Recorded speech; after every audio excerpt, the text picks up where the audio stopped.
know she up to some. Ask her what is up, she say I was nothing. Icing out the roller, seeing snow come. Yeah, I know that bitch and she cold front. She always on my mind and she knows it. She knows that she fine and she shows it. She grabbing from my heart and she frozen. Hello and welcome back to Griff Unfiltered.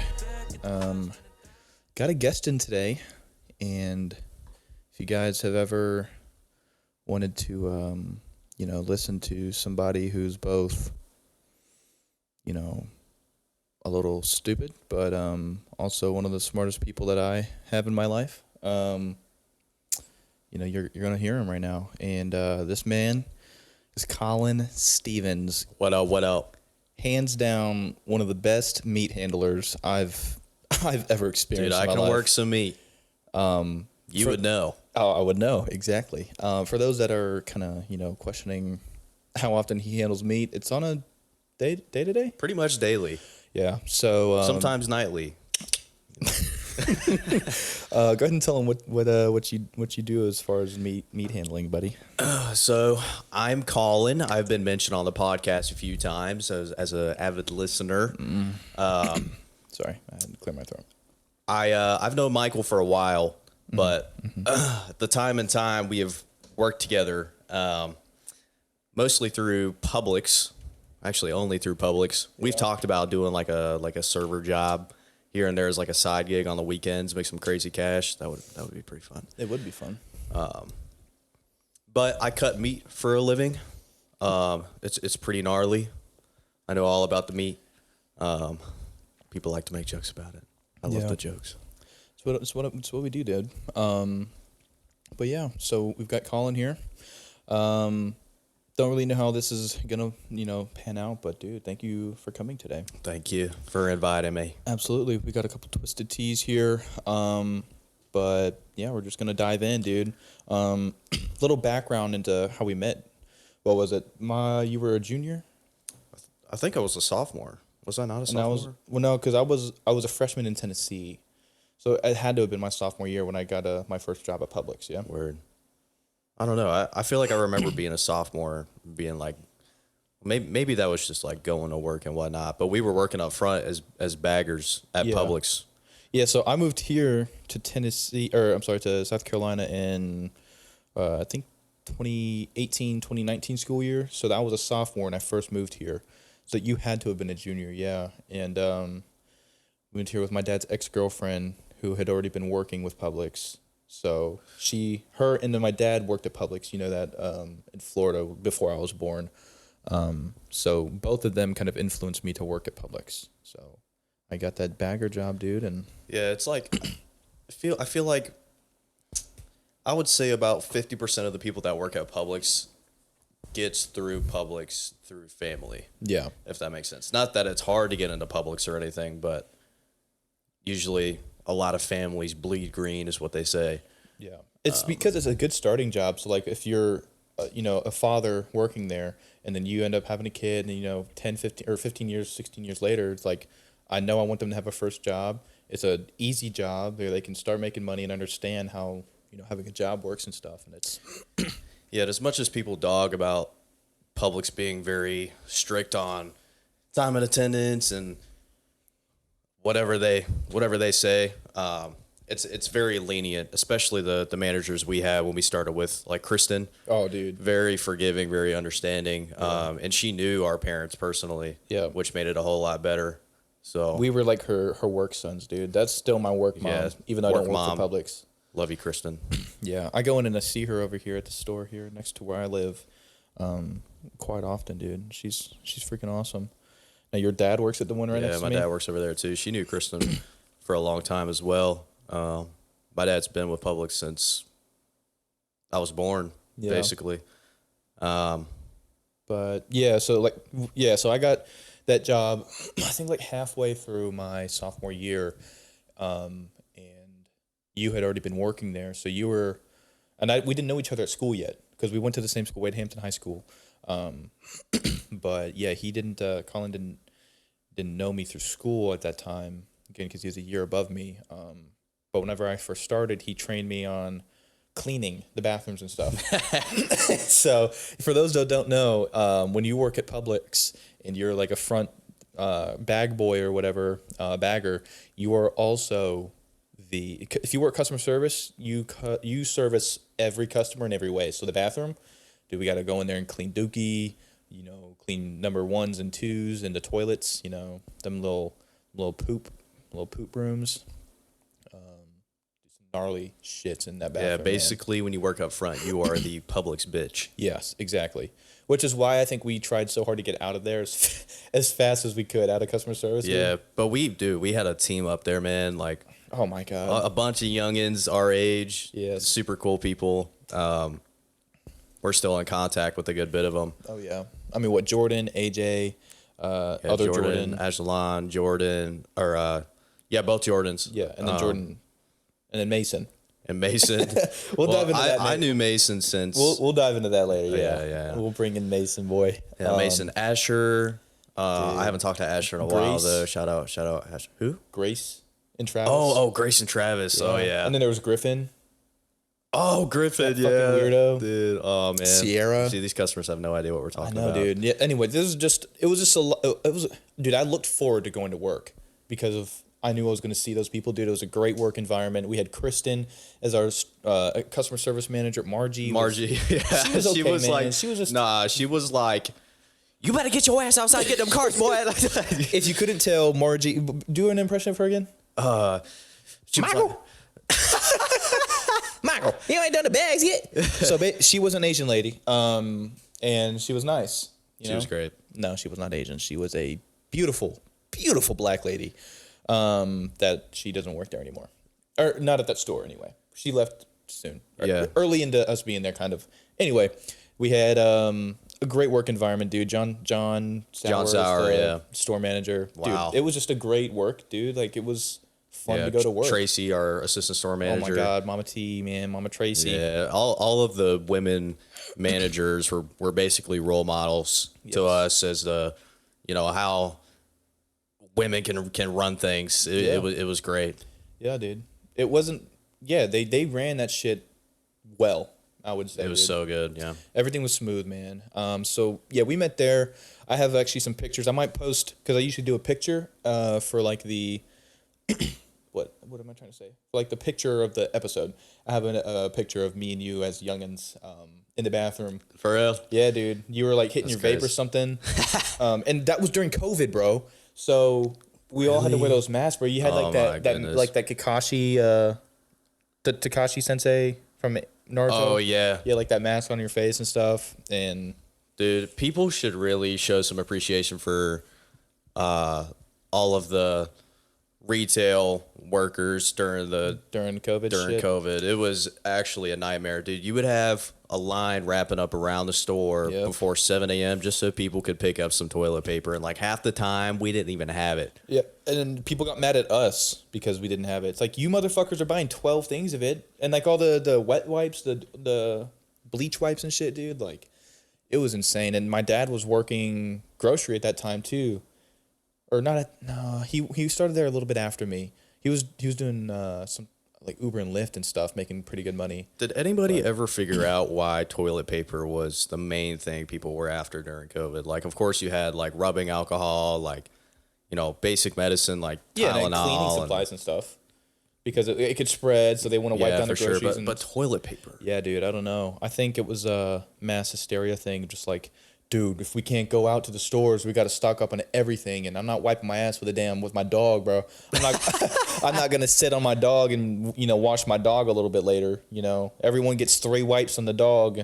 Colin gets the head, I'll get the damn side. Mm-hmm. So that you can't wipe your ass on dogs, bro. People were doing that, man. So they started buying toilet paper, bro. Yeah, man.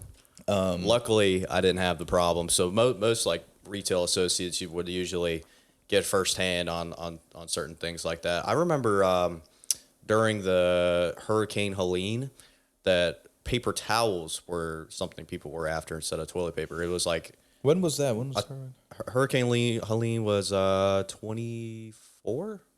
Oh, that was when you were at my apartment and the power went out. Yeah, I think that. Yeah. Or that I think that was- was 2024. Was it 2021? It had to be. 24. Yeah, it was I think 2024. so. It wasn't last year. I think no, you're right, dude. That was 20. Holy shit. Yep. The power was out for what, like a week and a half? The power at my apartment was out for, I think, 7 days going on 8. Yeah, mine was about 9 or 10. Yeah, dude. And I remember me and my dad were like hesitant on throwing away the food in the fridge and stuff because like for the first day we were like, fuck, dude, like it'll be on tonight or whatever. And then we got called into work every fucking day. So we didn't clean out the fridge until after the power was on. Dude, our fridge stunk so goddamn bad, bro. It was, oh my God. Anyway, fuck yeah, dude. So anyway, how we met? Yeah, working at Publix and stuff, and then the next year, your senior year, my junior year, we had weightlifting together. Oh, Remember that, yeah. dude? Also, what a joke school was during COVID, man. Oh, for sure. I mean, you paid me a couple times to do your work. Dude, I think you paid had this everybody. set I don't up. think you did work at all. So senior year. was it the whole senior year or was it like No, the it was- last semester? No, it was all the senior year for you and all of my junior year, and then like a quarter of it was my senior year. Wow.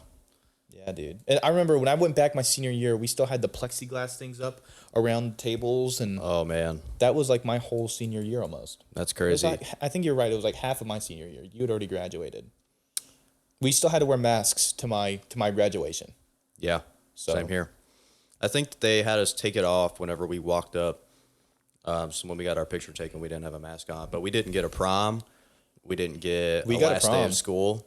I didn't get a prom. We had to get temperature checked when we went in, but that's That's about it. fucking dude. That's like some apocalyptic shit. Yeah, dude. Walking in just to go to prom, and then Gotta you get got your temp you got a check, line bro. outside of people taking your temperature. And it wasn't through your face either, bro. We had to take our pants off in front of everybody, and they had to stick them out right up our asshole. Dude, and I was open to that. That's Dude, why I I didn't had- mention anything about it. 'Cause Dude, was, I had to go to the entrance 7 times. I kind of like, no, but yeah, dude, that was such a strange time, dude. And like at Publix, I don't know if it was other stores, dude. I didn't really go anywhere during that whole time, but like Publix, one of the jobs, the worst job during the whole COVID thing was sitting at the front door with a wet wipe, and we had to wipe off every fucking cart Yo. for the customers. And those motherfuckers, why isn't the cart ready? Bitch, I just wiped off 17 carts because of these fucking motherfuckers are lining up. Sorry, I didn't get your fucking shit done. and like half the time there wouldn't be any carts in there to wipe. Exactly. So we'd have to wait for the motherfuckers to come out with, all the other baggers would come up with shit, man, and all the other carts. And yeah, dude, it was horrendous. Everyone was so angry all the time during that time, man. Imagine standing in place Oh, I for gotta 6 fart. hours doing nothing.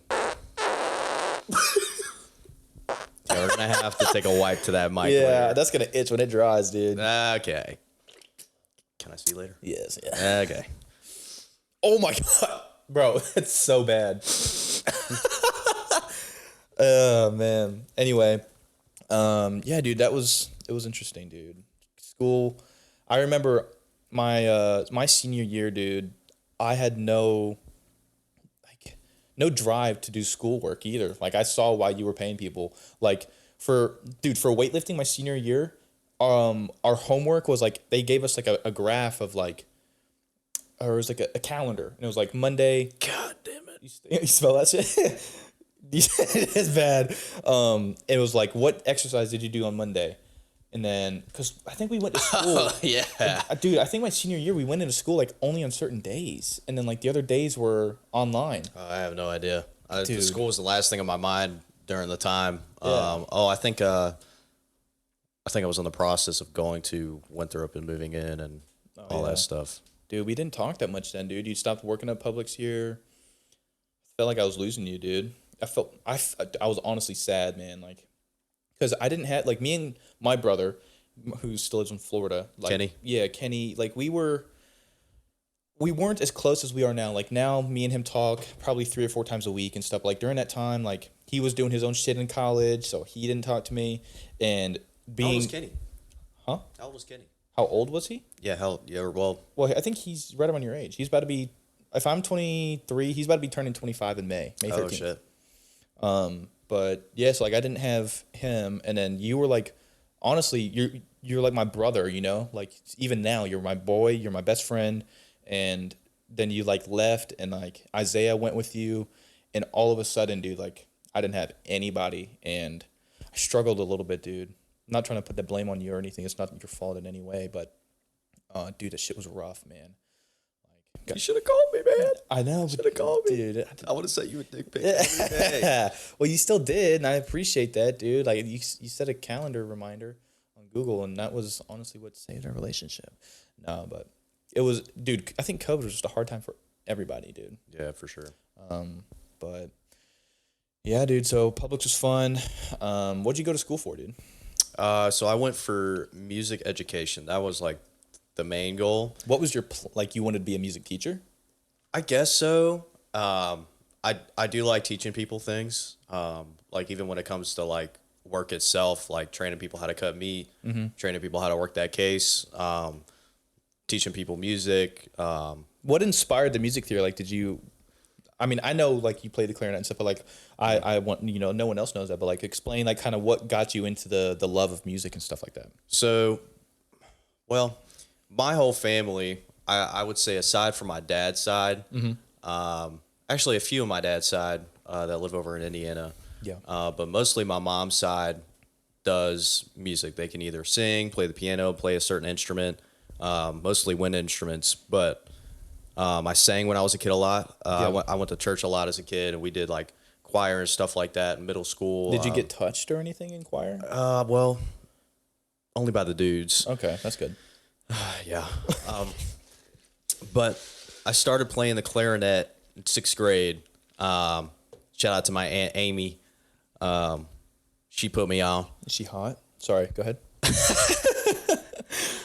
No, but I picked it up pretty quick. I loved just playing music. I don't know what it was, but Yeah. Are you one of those people that can like see color through music or anything? No. I don't know the term. You know what I'm talking about? yeah. Like you can hear any sound, your brain creates like a color for that sound or something. Right? Almost. That's a thing. I more feel it than I do see it. Okay. Like Because you have like your pitch perfect, right? You can hear a pitch or a pitch and it match it. He's like, Yep. yeah. That's awesome. I'm pretty autistic. Yeah. But Oh, dude. golly. Dude, my family's gonna hate this episode. Sorry, guys. all Look that at the spike of my farts. Dunkin' iced coffee. Sheesh. Look at that shit. Anyway. Yeah. So anyway, I keep interrupting you. My asshole is talking shit, and it smells like it as well. No, but So yeah, you I played clarinet. I played clarinet all the way up through when I graduated high school, and then into college for a music education degree. I was top 20, top 15 in the state for my instrument. And how does that? How do they decide that? How did you know that? So whenever you're in high school, you do what do they call it? There's like county band, which you have to play like a certain solo to in front of a judge for them to be like, all right, Like you know, everyone you plays the same qualify. one? Yeah. Okay. Mhm. I think depending on like what grade you are, I can't remember exactly how it worked, but there was county and then there was region. Region is better than county, of course, and Yeah. then there was like all state, and all state is where it's at. like the insurance company. Yeah, basically. No, but like think of like, let's say you're playing football, right? Yep. Each high school takes their best player from their football team and they make one great football team with all of the best players in the state going up other states. Okay. But we didn't compete. We were just kind of doing it for fun almost. So Yeah. we would get Is it kind of like a spelling bee? Like everyone that does the best moves up and moves up. and moves up? yeah, pretty much. And then in orchestra and concert band and stuff like that, you'll get a specific seating, so like or like a chair. So each And instrument the first has like chair a part. is like the best, right? Yeah, pretty Okay. much. So first chair let's say there's like 30 clarinets, right? The first 10 will play the first part. The second 10 or the 20 will play Like 11 through 20 second, would do this. Yeah, Okay. second part, and then third part would be the last 10. Right. Not that there would be that many clarinets, but Right. that's essentially how it An works. example. Yeah, yeah. So whenever you got diagnosed with being Being autistic. Yeah, no, with being the best top 20. So like, how did that go? So you were. It's pretty nerve wracking. So you did a solo in front of like a bunch of people. mainly just like a judge. Right. So I'm just trying to break. I don't understand. I mean, I understand it, but I'm just trying to like understand it fully. So you sat down in an auditorium. It was you and like 20 people. Yeah, or like 30 a classroom people? or something. And then everyone played, and they were like, all right, Timmy over here is the number one. This, Jonathan's number two. And then How it was for me is like they would be like, all right, you signed up for All-State. We're going to do your All-State audition over at this high school or this school. Right. You're going to come in at this time, and you'll be in front of a judge in a classroom. You play your solo. They're going to grade you on that. You play your scales. They're going to grade you on that. And then they take all the people that tried out and then select the top 20 or whatever. And then you get put into a band with everybody that got selected for, trumpet, trombone, violin, all that stuff. And then you play in one big orchestra, play some pieces, and it's honestly a fantastic time. They'll send you to a college. It's great. But I don't want to keep boring everybody with this. No, you're good. I was just texting my dad, so if he comes home, he doesn't make any noise since I'm recording. For people don't know, I live with my father. Yeah, after going through college for a little bit, I would have, if you can imagine how college would go during COVID as a music major, it was not great because you can't play an instrument with a mask on or a wind instrument. And you can do anything if you put your mind to it. we didn't do any in-person classes. So all of our... Through Zoom? Yeah, everything was through Zoom with an instrument. You know what I mean? So, like, how can you really tell how stuff is going? It just wasn't fun at all. And we had to play in our dorms, and it was trash. And The acoustics were probably dog water. yeah, nobody wanted to do it. It was the loudest thing going throughout the halls playing that instrument, and it just didn't turn out well. So after my first semester, I said, maybe I'll come back later. And I dropped out and picked up music production, which has been one of the best choices I've made. I've For learned like a your lot. personal life? Yeah.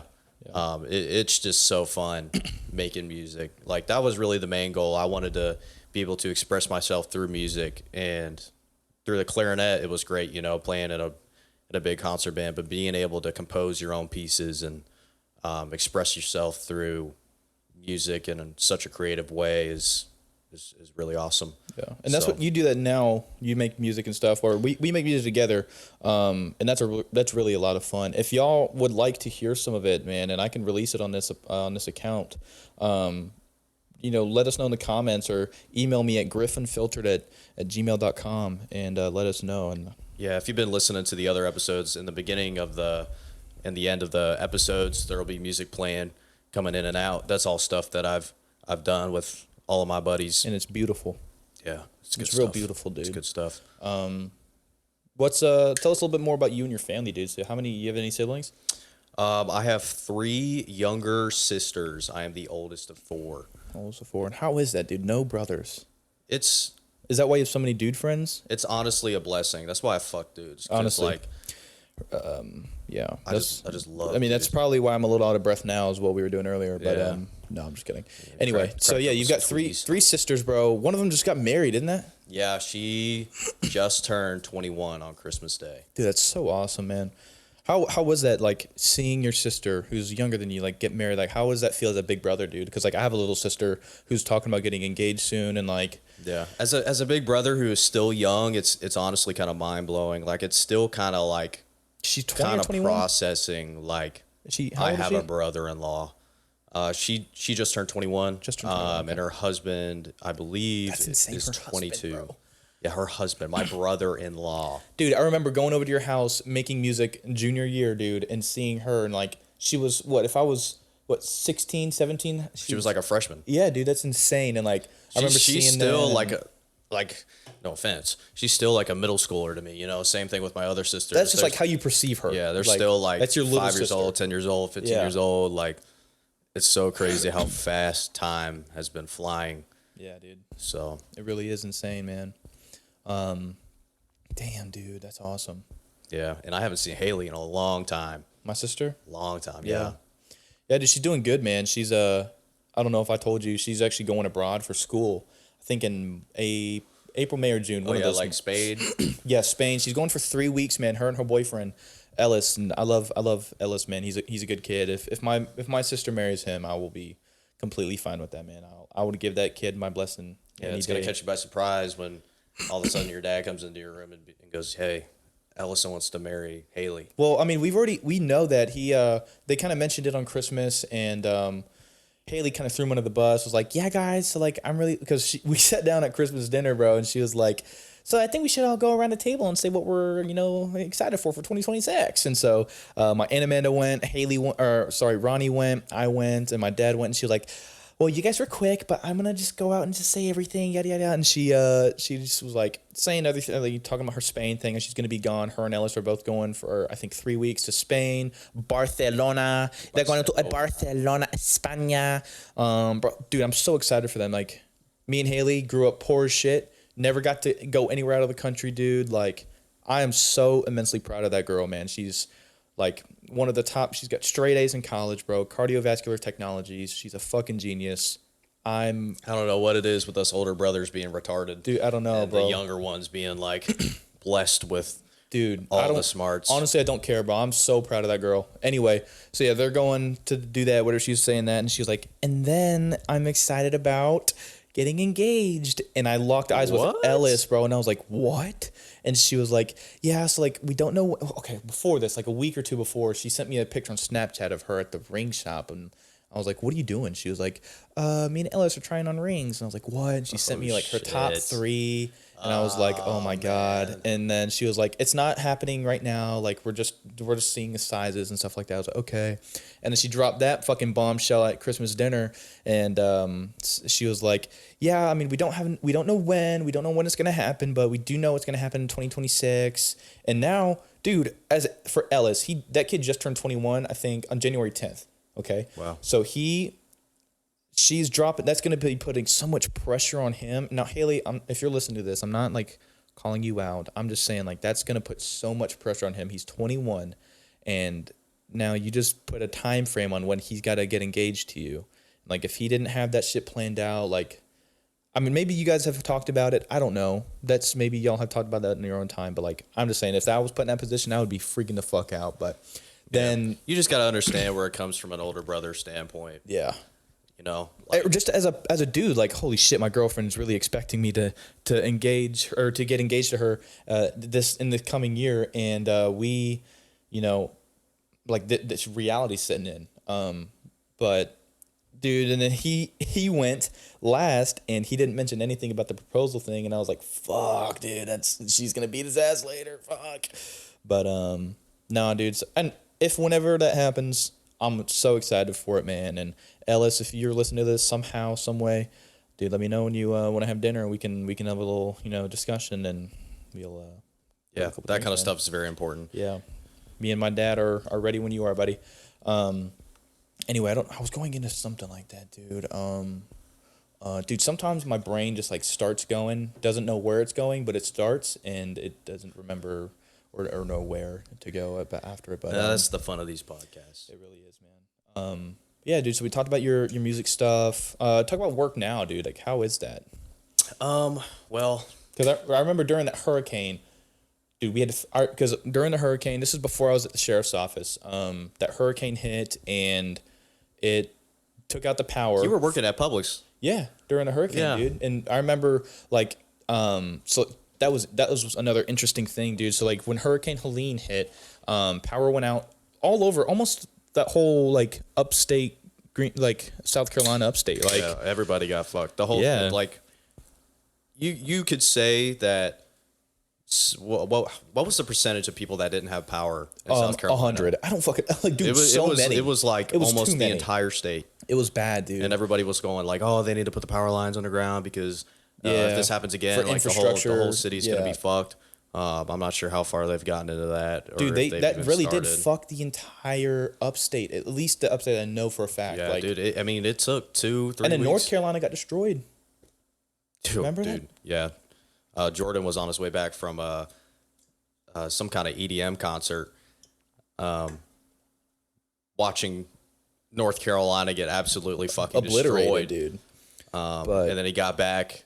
And like the entire state of South Carolina didn't have power. Work was in shambles. Yep. So, Dude, we were going to work to charge our phones. Yeah, dude. Yeah, because I couldn't charge my phone, bro. Like taking cold showers every fucking day. It really put in my perspective, dude. I was like, fuck, we really take power and electricity and heat and everything like into account. Like it really made me understand, like, I'm thankful for everything I've got right now, bro. So if you go to like a private school or like a private college, you would understand how I spilled my drink. important like uniforms are, like school uniforms. Like you gotta have everybody's gotta have the same pants, same shirt, same jacket, same haircut. You know, you gotta be freshly shaved. That's how Publix is. You know, not to that extent, but like you have to have the shirt on, presentable, slip resistant shoes. You know, black pants, black shoes, no hoodie, nothing like that. But you would walk in and everybody's got nothing but like t-shirts and shorts, 5 o'clock hats, shadow, and dude, it was a disaster, dude. Oh yeah, I was saying, like going in, still working at Publix at this time, because for me, like my background, I worked at Publix in high school, did a different job. My ex-girlfriend Emily actually got me a job doing property management for apartment complexes for a couple years, and then that company let like 300 something people go. And so I had to go on an unemployment, dude. Like, it was hard for me, dude. It's crazy how that people can just like get rid of. Yeah, dude. The company was like losing money and shit, and it was low-key a call center. So like I would for RealPage, they like apartment complexes would hire RealPage, and we were the answering machine for the front offices of apartment complexes. So a random person could go on Google and type in like ABC apartments, whatever, and then call, and thinking they're calling the front office of that apartment complex, but it would actually route to our phones. Like I was working from home at the time, and so I would answer, and like I was representing that department, so I had access to seeing like how many units they had available, setting up tours and stuff for them to go and look. That was during COVID too, so I had to be like, you guys make sure you bring a mask and yada yada yada.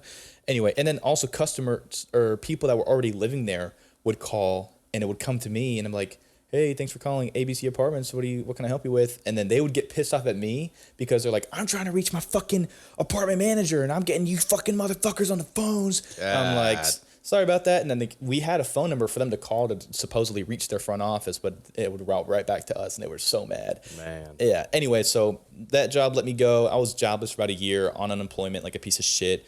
I felt like a piece of shit, but gotta do what you gotta do. yeah, dude, I had to make money, and I was looking for. It's not like I wasn't looking for jobs, but like right during the pandemic, bro, no one was really hiring, and I was fucked, man. But yeah, then I started working for, I think, Publix again, and that's when I was working at the meat department, and you luckily got me that job pretty much by putting my name in so often. Yeah, shout out Brian Dees. Yes, and so that was really cool. But anyway, I keep routing off from the story I'm trying to tell. Going into to work, like the second day of that storm, I remember the day it hit, I was off for that day, and then the second day, and then going into third day, or maybe the second day, we had to throw out all the meat and everything, and all the cheese, all the ice cream, everything that was cold had to go into the garbage. And I remember taking out trash can after trash can after trash can, tossing it. I was standing outside, and Brian and Peyton were bringing me trash bags to fucking toss into the trash can, and I remember dumpsters. Yes, dude. I walked outside, and there was this dude in the car, and out at the back dock, and he was climbing into the dumpster to get ice cream. And then it was a homeless guy, actually. No, he went into the woods right there and was eating the ice cream. And hot dogs. Yes, yeah. And threw up, and then left the ice cream and sit there. We were like, dude, you shouldn't eat that. It's old ice cream that's warm and shit. And he was like, whatever. And yeah, Brian was like trying to get him out of here. Yes. Gasha was like, Brian, no. Let him do it. Hey, man, let him eat the ice cream, man. But yeah, so he ate that shit. And bro, I remember me and Brian walked over there and saw just like puke and shit on the floor. Oh, no, that dumb fuck. But dude, what an interesting time, man. God, that sucked. It was pretty bad. Yeah, dude. Anywhoosy. Yeah, dude. What a thing. Look at the spikes on my microphone compared to yours. It's okay. You can fix that. For people that don't know, every time I've recorded a podcast, I send the audio to Colin. Colin does some beautiful audio magic. That's why it sounds so good on the podcast. It's thanks to this man right here. But yeah, dude. So you do Publix, you cut meat, do all that shit now. How was that? I love cutting meat. It's great. But it's kind of hard having somebody in the back of your ear, aka Publix telling you, this is the fat trim standard. You should only have this much of trim after cutting a piece of meat. You can only cut this amount, which, they say it's to help you with business, but nobody really truly knows the business side of things aside from the people that are actually there putting out product on the shelf, cutting the meat, dealing with the customers instead of the people in the background who are just, looking at the numbers, right? Because there's never an explanation behind the numbers until you go to that person that's out there on the sales floor or cutting the meat and stuff like that. So, of course, almost every store has a problem with overcutting, and Just because there's so many people doing it at once, or what? Or like the different meats have I would different amounts of say- fat and shit, and like I would say just so you don't have to go back and do it later. Like the cutting list, New York strips are on sale, right, for $14.99 a pound or something like that, which nowadays is a pretty good deal. But the cutting list might call for, I don't know, 20 New York strips for the entire day, but you got 10 out there right now, and you're cutting, the rest of the stuff, your holes that you don't have, aside from the New York strips, and you can go back out to the case later, see that you sold 5 New York strips that you cut the day before, and be like, okay, so it's only 10 o'clock right now. I've been here since 7. I've already sold 5 New York strips. I bet you I'm probably going to sell, 25 today. So I'm going to cut 25 instead of the recommended. The recommended. Yeah. So, and Publix will get mad at you for that. For trying to save, because then if it's like, hey, cut 30, but you only cut 25, and then you're missing that amount. So the problem is someone's going to get mad at you for not cutting enough, and someone's going to get mad at you for Cutting too much. You Even can though never the be cutting you list can never be might right. say one thing. Yeah, correct. So that's frustrating, That's dude. the main problem I deal with. And Is there a way to like mitigate or mediate that? Like anything you can do? nothing I can do. No.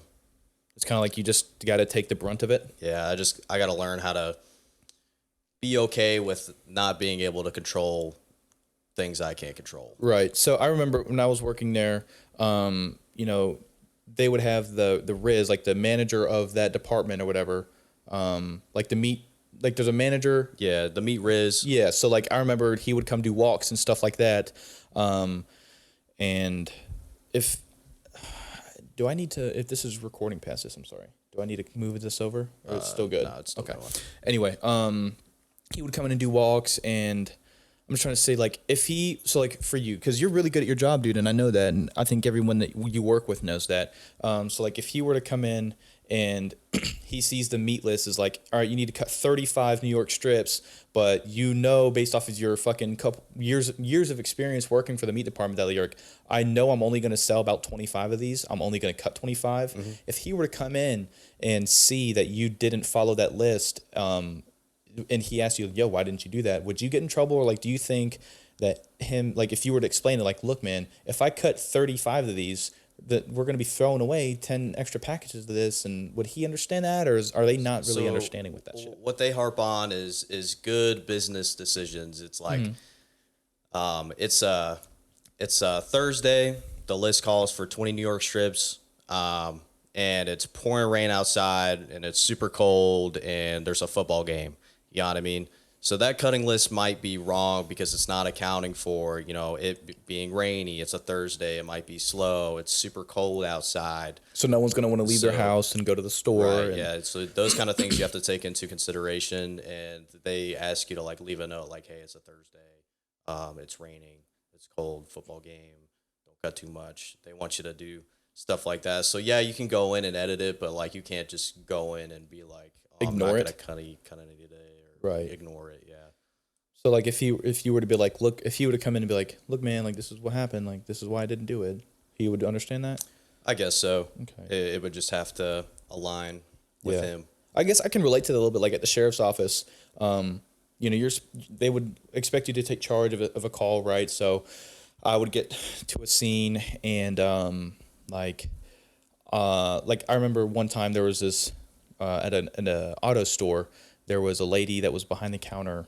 We get the 911 call, and it came in as like, a disturbance at an auto store. So we get there, and there was already a couple units already there. But since I was the trainee, they like, hey, take charge, kind of, what are you gonna do? And I was like, okay. So I talked to the workers, and I was like, hey, what's going on, man? And he was like, well, like this lady came in, and she was screaming that she was like, this guy was trying to get her to go in the car or whatever. And I was like, okay. And these are the lady was Hispanic, didn't really speak English. Yeah, like, so she came in screaming for help, whatever. So I called the police. I was like, okay. And you have to take down, so like, we have to take precautions. Anytime we are interviewing somebody, even if he didn't call, or if he did call, or if he's just talking to us, giving us information, we have to take down his information and run them for warrants and stuff, just in case he's illegal or whatever. He has a warrant for, child molestation or some stupid shit. He could have been trying to help this lady, but we got to take his information down, and he could have been fucking himself by calling. I think that's interesting and something that is for sure pretty cool. But yeah, anyway, I tried talking to the lady, had to have another deputy that spoke Spanish come up, and he was translating, and she was like, this is my husband.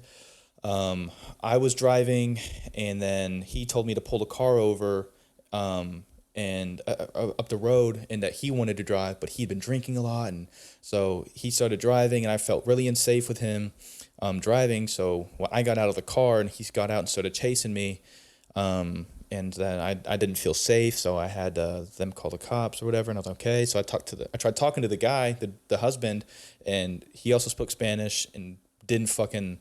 Even the other deputy that spoke Spanish, he would like try to talk to me like, he was out of it, bro. And I was like, okay. So I did SFSTs on him, and what's that? Safety field sobriety test, and he was very intoxicated. I could tell like with his eyes, and he couldn't even do the like one leg stand. He was falling over and shit. So I was like, all right, sir, as of right now, you're gonna be under arrest for driving under the influence of alcohol, and like, if you make a decision like that, even if I made a decision, my training deputy was like, all right, why'd you do that? And I was like, oh, because this, like this lined up. He was like, all right, good choice. Another time I could have, not arrested a homeless guy that was walking down the road, and, because a pedestrian in the roadway. If you see somebody walking in the street, whether it's on the side of the road, on the road itself, you can get out with them. That's legal, that's a legal cause for you to get out with that person and run their information and stuff. And if this guy didn't have a warrant, I could have given him a ticket, like a homeless guy walking in the street. That's a ticket right there. Or I could have taken him into jail for that. But I was like, dude, this is a homeless guy. It's fucking 11:30 at night. I'm just going to let him go. Yeah. Then that ticket would be the last thing. Yeah. What is it going to do? I'm going to court summoning. Right. I'm going to write him I'm going to write him a ticket. He's probably not going to show up to court. He's going to get a warrant for that and then go to jail. And it's like, I could fuck this guy's life up even more. So I was like, all right, so just stay off the road, man. Stick to the grass, go, just try to stay off the road. He's like, okay. And my deputy was like, dude, why did you not take him to jail? Why did you not give him a ticket? And I was like, it wouldn't help the situation. And he could have been like, you should have taken him to jail for this, or whatever. But he was like, if I have a reason for why I didn't or why I did do something, he'll accept it. It's an okay decision. So I was just wondering if that kind of correlates to your job as well. But it doesn't sound like it does as much. Yeah, it's definitely a more serious line of work, being out there, literally dealing with people's lives, like, writing somebody a ticket, but they can't show up to court and stuff like that, especially for a homeless person. Like, that's a lot of weight on somebody's shoulders, a lot of smart decision making. Yeah. So... yeah. There's so many things you got to take into account when dealing with somebody like that. Yeah. As well. So a lot of people don't know. So like I did leave that job because of the money and because, so like, I think I've explained it to you, but like for that job, once you graduate the academy and then you go to your department or whatever, you go through field training. So there's 3 phases of it. Phase 1 is 6 weeks. Phase 2 is 6 weeks. Phase 3 is 2.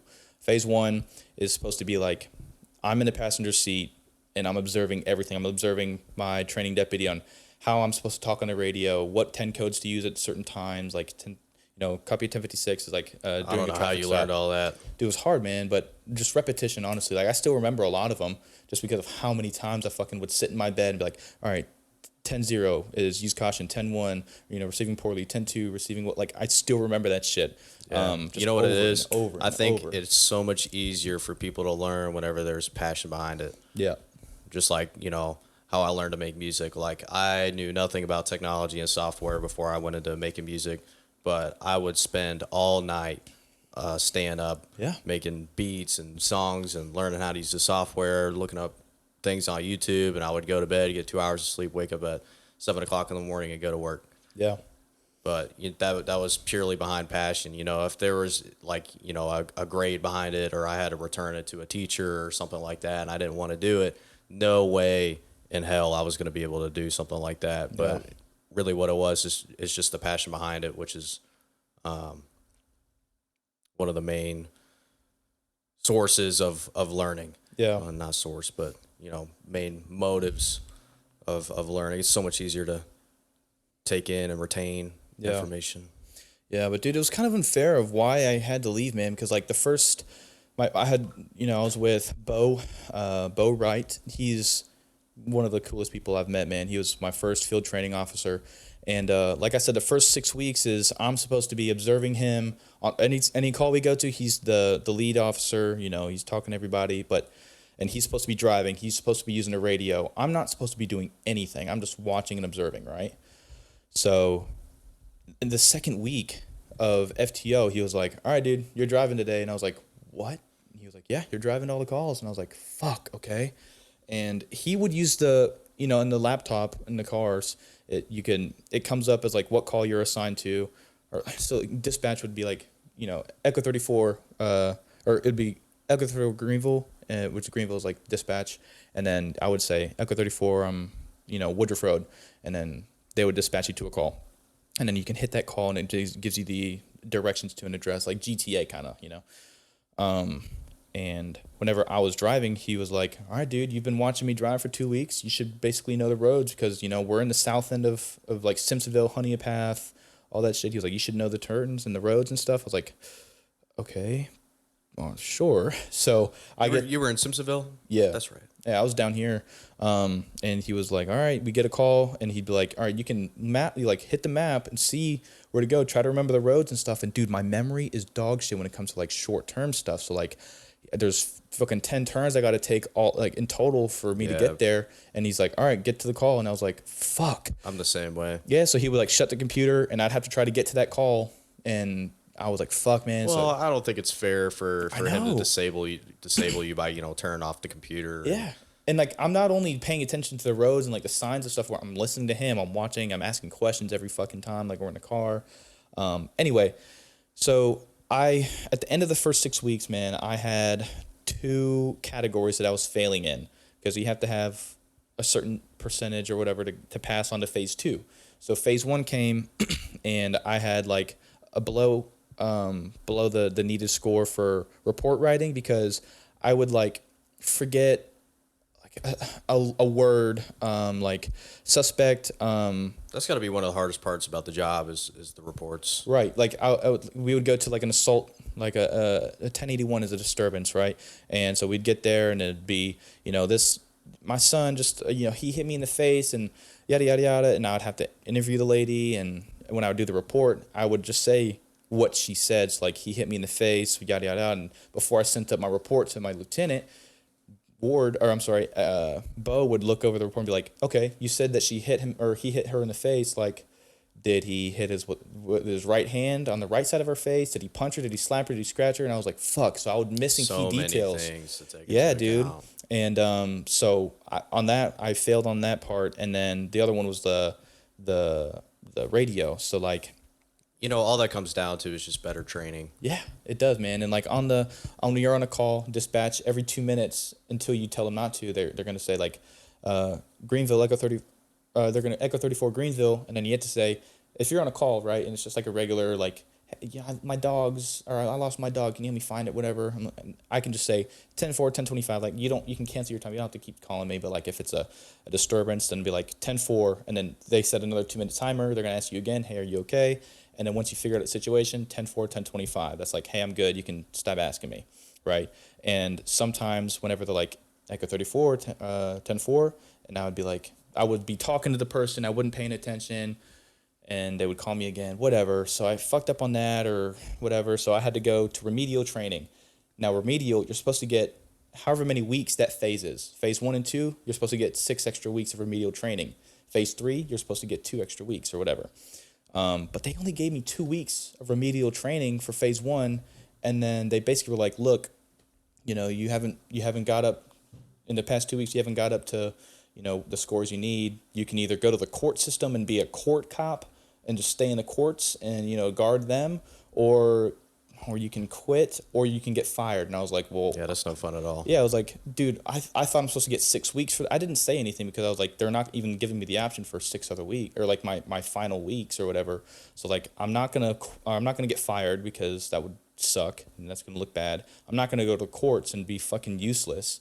It's like I'll quit, man. And I'm honestly glad I did, because then I found this job where I'm making more money and stuff, dude. And it was kind of a blessing and a curse, because I love that job. Yeah, I miss it. unfortunately, the economy right now in Greenville, South Carolina, Simpsonville, South Carolina, the cost of living is so high where sometimes you got to sacrifice what you want to do to get the money on the table, you know, pay the bills and stuff like that. Like one of our dear friends we've known for a while, her name is Ashley Slob, known as Slob Him. She lives in Oklahoma. She told me that her friend pays for a 3-bedroom, 2-bath apartment in Oklahoma for like $1,000. What, dude? $1,000 a month. This 2-bedroom, 2-bath is fucking $1450.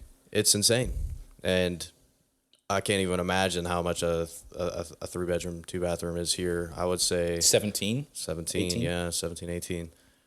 Especially depending on the area and the condition of the apartment. Dude, would get Kenny. closer up to 2,000. Kenny and his girlfriend right now are looking for an apartment. A 1-bedroom apartment is like $1,500, $1,600 in Naples, Florida. It's insane. I was living in a crappy studio apartment for about a year and a half, paying $1,100 Oh my god, for a studio. for a studio, and it was a piece of junk, roaches, and Well, dude, a really shitty area.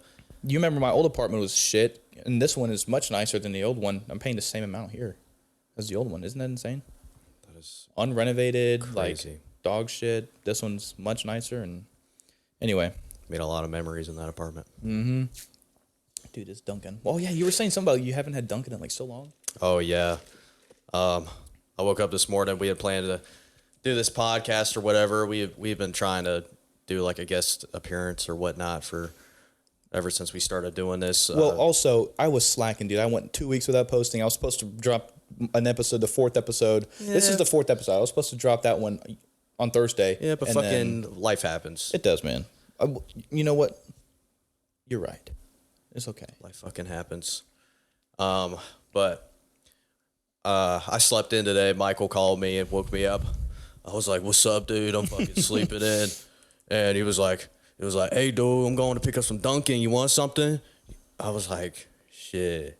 And He his was boyfriend wanted something too, so I got him something else. Yeah. he was like, "I'm getting a biscuit. You want something?" I was like, "Dude, this sausage, egg and cheese biscuit sounds so good." He was like, "All right, you want an iced coffee or something?" And I'm like, "Nah, I'm good." And I'm sitting there thinking, I'm like, man, I haven't had an iced coffee in probably 7-8 years, because I remember taking a road trip. I can't remember if we were at like Disney World or the beach or something. But we were on our way home from Florida. I know that. And on the way home, I'm riding with my aunt and my grandma. We go to Dunkin' Donuts. We all get an iced coffee. I get the same thing he's got on his desk right now, just like a large iced coffee with the sweetener or whatever, just like, you know, basic ass Just coffee. The caramelized coffee with extra caramel, regular cream. I drink about half of it. And Excuse the worst stomach ache I've had ever. Like, I'm usually pretty good on road trips and stuff like that, but man, I was out of commission. I'm sitting there farting in the back seat, stanking it up, burping, and then about an Just hour like a later, bunch of gas from a coffee. dude, about an hour later, I'm looking at my grandma. I'm like, "Grandma, Gotta pull we need over, to Grandma. pull over." So we luckily made it to a gas station. I opened the door. I'm fucking puking my guts out in the middle of the fucking gas pump right there. It was rough. Wait, real quick. I don't want to I'm sorry to interrupt. We're at 54. Do you have to go anytime soon? No. We can keep going past an hour, right? Yeah. Okay, cool. But yeah, I was out of commission. It was just rough. Yeah. I haven't had an iced coffee since. Don't plan on it. Dude. So You I know like hot coffee. Hot coffee's good. I don't like a whole bunch of sugar or anything like that. Yeah. I can't drink it black, dude. Really? I can't drink black dudes. A black coffee, dude. I would rather have a black coffee than a super sweet coffee. Really? It's too bitter, man. I can't. Fuck. It's definitely an acquired taste. Yeah. Does coffee make you shit? I think scientifically, biologically, whatever the fuck It's in coffee, it does. they Yeah, but like say some it makes you people like, shit. dude, like it makes me have like diarrhea, as Oh some yeah, people that's say. crazy. It's probably like a tolerance thing. Same thing with like Yeah. cheese. You know, you Yeah. can be lactose Well, intolerant. yeah, that's a and different the more thing, and more though. you eat cheese, you know, the less lactose intolerant Dude, you're gonna be. No, I started off my life as a youngin, Mm-hmm. not lactose intolerant. Like I was eating ice cream. Like I remember freshman year, me trying to bulk up. Every day after football practice, I would come home, eat 2 peanut butter and jelly sandwiches and 2 glasses of chocolate milk, and I bulked up quick. Didn't fuck with my stomach in any way, shape, or form.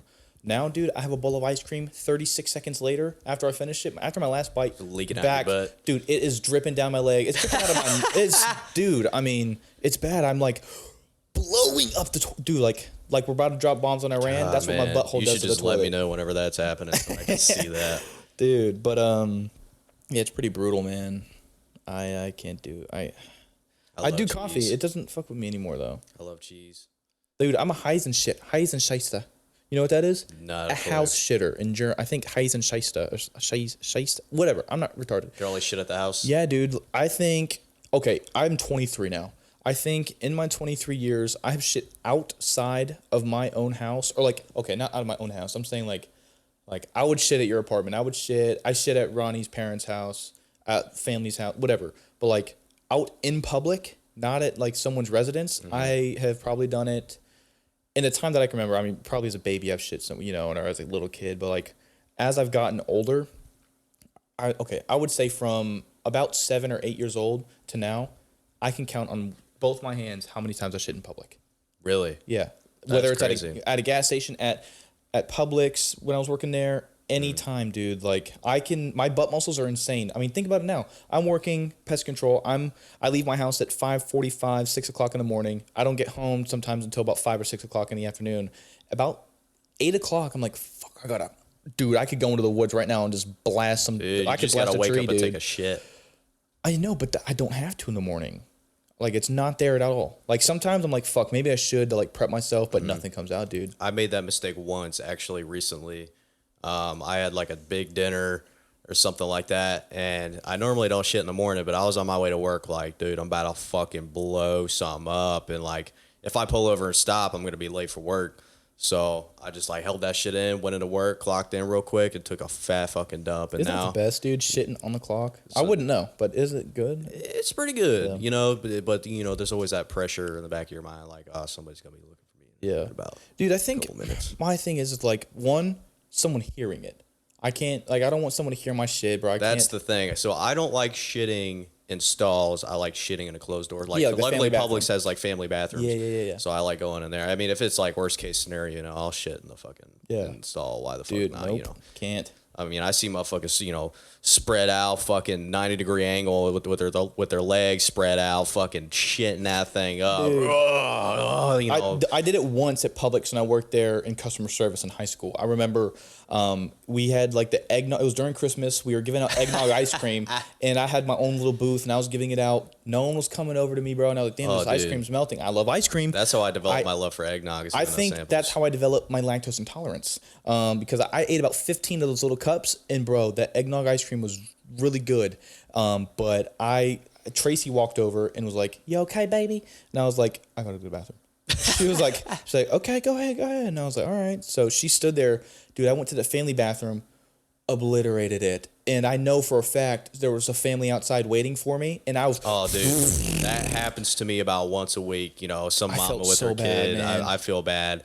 One time I got cursed out by some dude. That was the first time I shit in public. I think from 7 to I was 16 or 7, so 10 years was the first time I had shit in public, and it was because of that ice cream. And then I had a couple times after that, but fuck.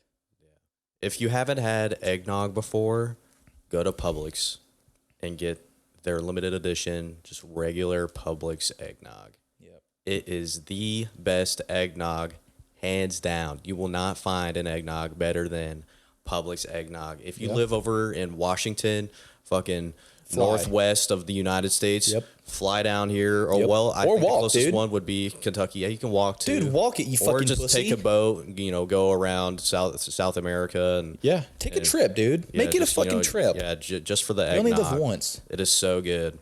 Dude, the best one my dad told me he this past Christmas, he was like, yo, try this, and it was eggnog and vanilla crown. That sounds amazing. Dude, it was so good. Usually bro. I just mix it with like Fireball or something. Ew, dude, I can't do Fireball anymore.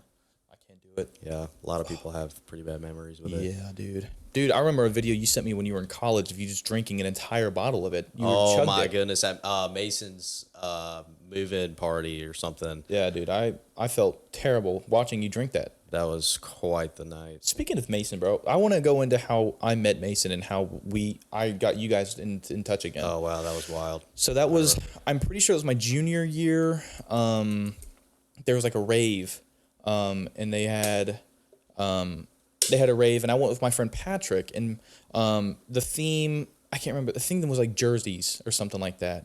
Or was it no, that was that year. Yeah. So the theme was jerseys, and like a football jersey, basketball jersey, whatever it was.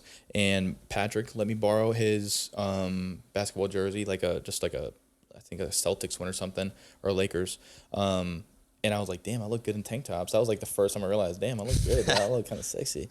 But I get to the rave, whatever, and Patrick's like, yo, this is my friend Mason. And Mason was I was like probably 5'10". I had just started hitting puberty. I'm a late bloomer.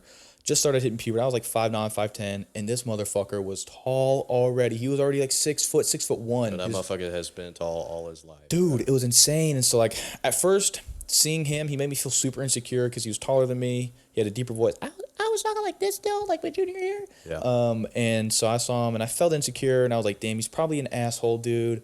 But we started talking. We saw like this pretty girl and she started twerking. I was like, dude, you see that? And he was like, oh yeah. And like we were just talking it up, and then two girls came up and started twerking on us, bro. And that was my first time with experiencing ladies. I didn't lose my virginity until 18, like after high school. But dude, that was my first experience. I hadn't kissed a girl then. I hadn't done anything, and this random white girl came up to me and started twerking on me, and I was like, oh my god, dude, girls are sick. This is awesome. That's crazy. Yeah, dude. So fucking Mason and I were just like looking at each other like, yeah, dude, this is sick. I can just imagine what Mason's face was. Like, dude, he is the physical embodiment of Patrick.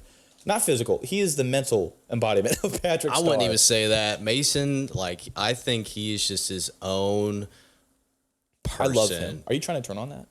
No, that was good. I see. But yeah, dude. So we're hanging out after, dude. Because we just started talking and stuff at that rave. We were just sitting back in the corner and we were just yapping or whatever. And then it was time to go. And I had my own car at this point. And I was like, yo, Mason, you want to get some food or something? He was like, yeah, dude. So we went down the road, got some cookout right there on Lawrence Road. Oh, cookout. Yeah, dude. And we were just talking and stuff. And I was like, yo, I've never seen you at school before. Like, who are you? And he was like, oh, my name's Mason. I was like, oh, dude, I'm Michael, whatever.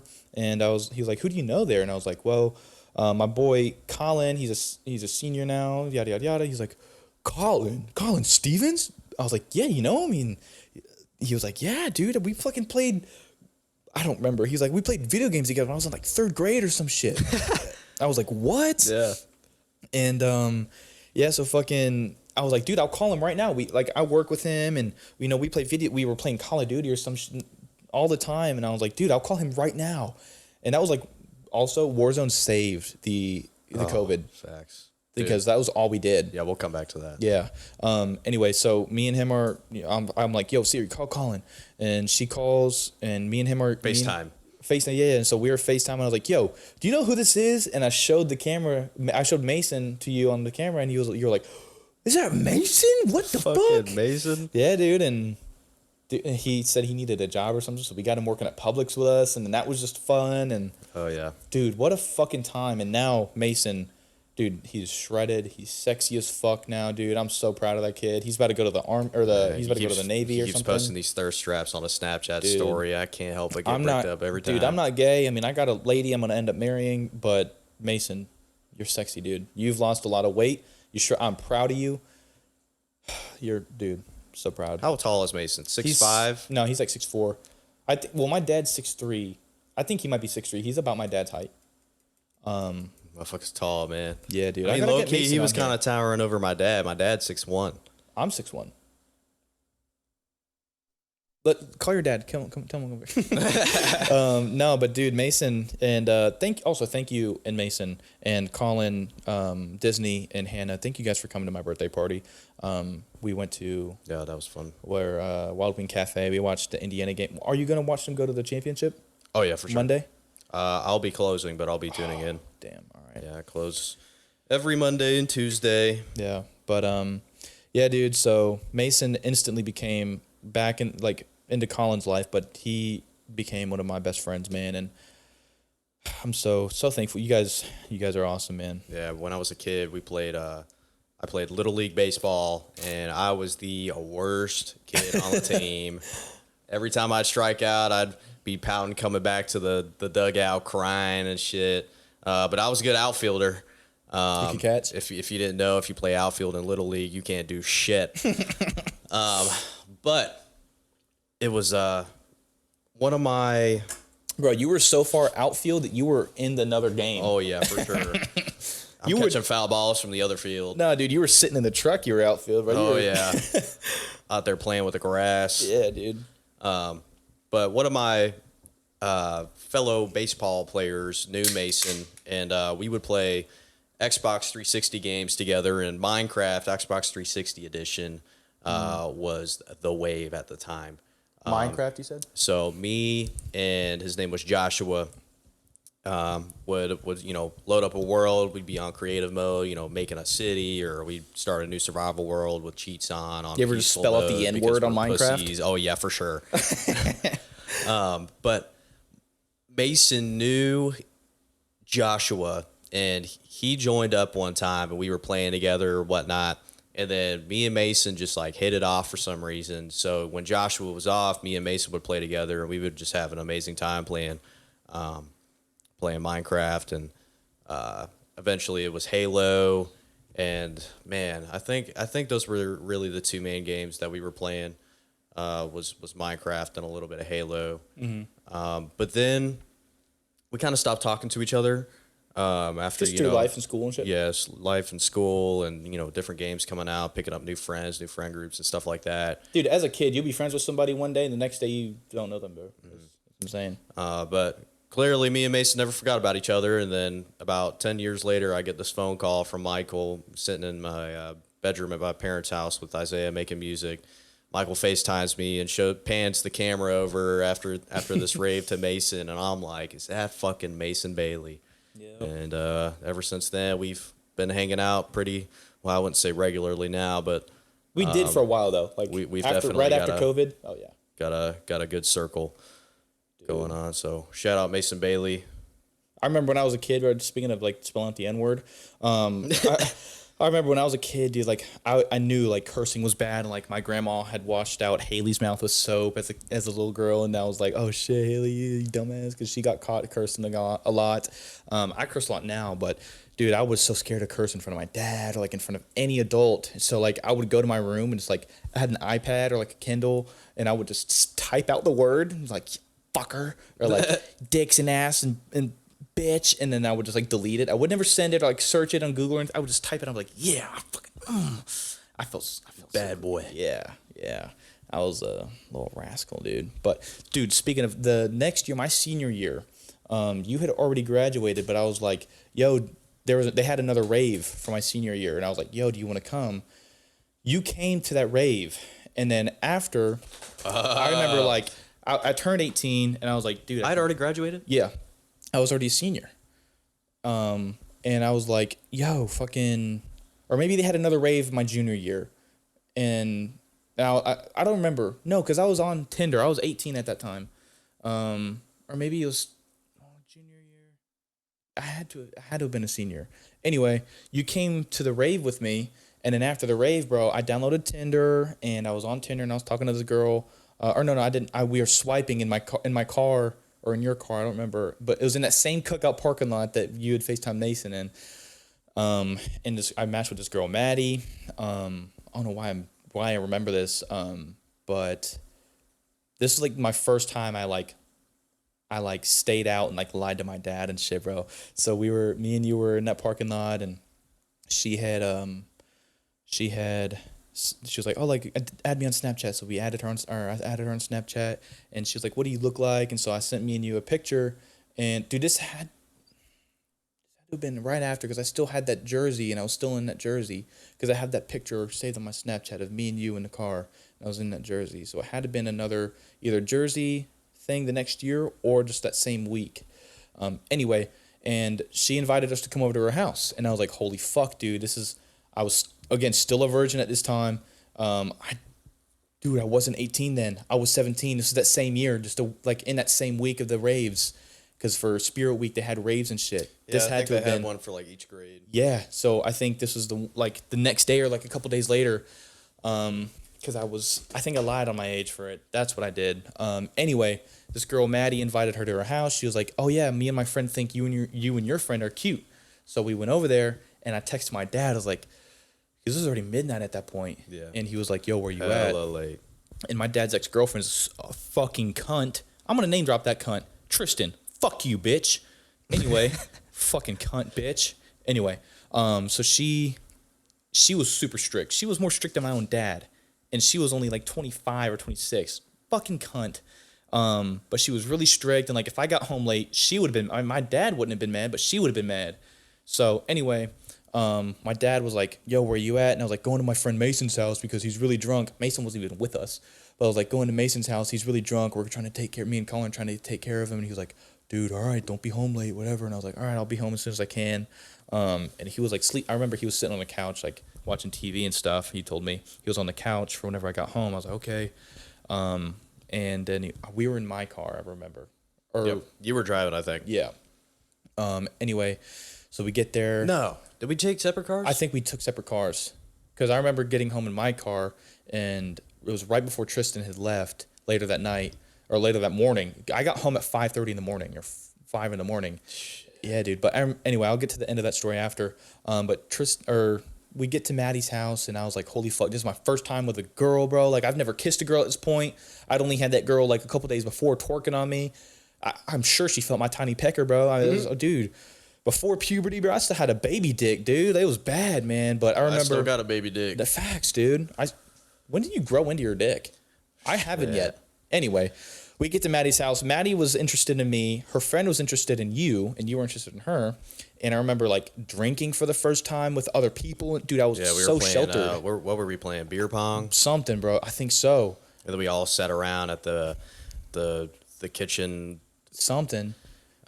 Playing some kind of card game or something, and dude, something, bro. But I remember like grabbing her thigh, like grabbing a girl's thigh for the first. I was like, holy fuck, this is sick.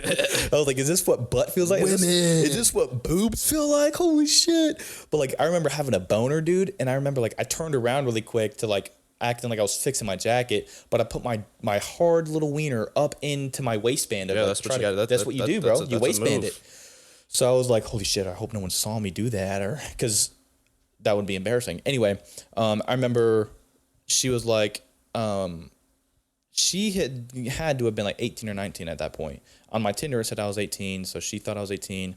But, bro, I remember we were sitting on the couch, and like my hand was like on her thigh, and I was like, holy fuck, am I about to pass out? There was so much blood rushing on my wiener, I think I was about to pass out. But like, we kissed on the couch, and I was like, that was my first kiss right there, boom. And really? I was like, fuck, am I about to lose my virginity right here with this girl I just met about 3 hours ago? Holy shit. And then my dad was texting me, dude, where the fuck are you? Like, you better get home before Tristan gets home. And I was like freaking out. I was like, I wanted to text him, Dad, I'm about to get a pussy for the first time. Leave me alone. I wanted to tell him so bad, but I was just like, well, Mason's really sick. He's throwing up everywhere. Oh my gosh. And yeah, I remember you went out, or you and that girl were off somewhere. I don't remember what you did. Man, that night did you hit that night? Blur. I did. You did? So it was like, and for those that don't know, hit means have sex. Michael had left, and she was like kind of waiting for them to leave. Oh wait, let me tell them about that. Yeah, so like, yeah, my dad was like telling me like, dude, you better come home now. Like Tristan's gonna be up in like 30 minutes. And I remember hauling ass, a little, not really drunk, but like I had a few shots, and I was like, fuck, hauling ass home. I was like, dude, if I get pulled over, We were pretty far. they were out in the middle of fucking nowhere. like in the middle of nowhere, Dude, Like up a fucking mountain. In we the passed trees. by their driveway like 2 or 3 times. Do you remember turning around a couple times, going up I their would driveway? believe that. Yep. Yeah, and anyway, I'm hauling ass home. I get home. My dad's on the couch. He's like, where the fuck were you? And I was like, dude. And he was like, dude, if Tristan would have left and saw your car, because Tristan was co-signed on it, he was like, if she would have left and saw your car wasn't here this late, like she would have flipped the fuck out and yada, yada, yada. So I felt really bad. But I went up and just fucking crashed out, and I went to sleep. And then I remember texting you the next day, and you told me about what you were about to say. Yeah, so she was waiting for Michael to leave, and the girl he was with, I think Maddie. they were roommates or something. They were, yeah. She went back to the room, and me and her finally like alone. The girl you were with, not Yeah, Maddie. Yeah. we started making out on the couch and whatnot. Yeah. After that, she was like, "Oh, let's go to the car." And I'm like, "Well, you don't want to do it here? Like, you want to go in a car and We have a whole and couch there, right like now. we're by ourselves in the car or on the couch right here." Yeah. She was like, "Yeah, let's just go to the Maybe she's the got a car fetish, bro. So I was like, okay. So we go to the car, we do the thing,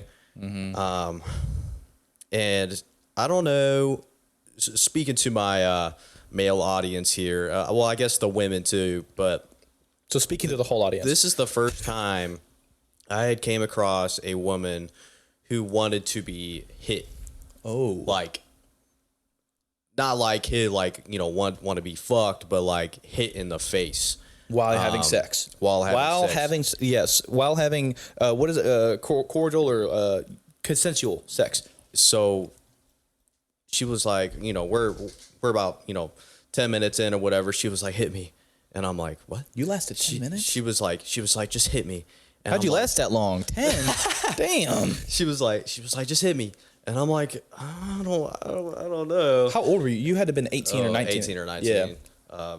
Probably 18. This wasn't your virginity, though? No. Okay. Although I had just recently lost my virginity before that. Okay. Really? Yeah. Okay. That's another story. Yeah. But I was like, I don't know. And eventually I kind of like just, like lightly slapped her. Yeah. Like one of those. Like in the face or in the ass? Or, okay.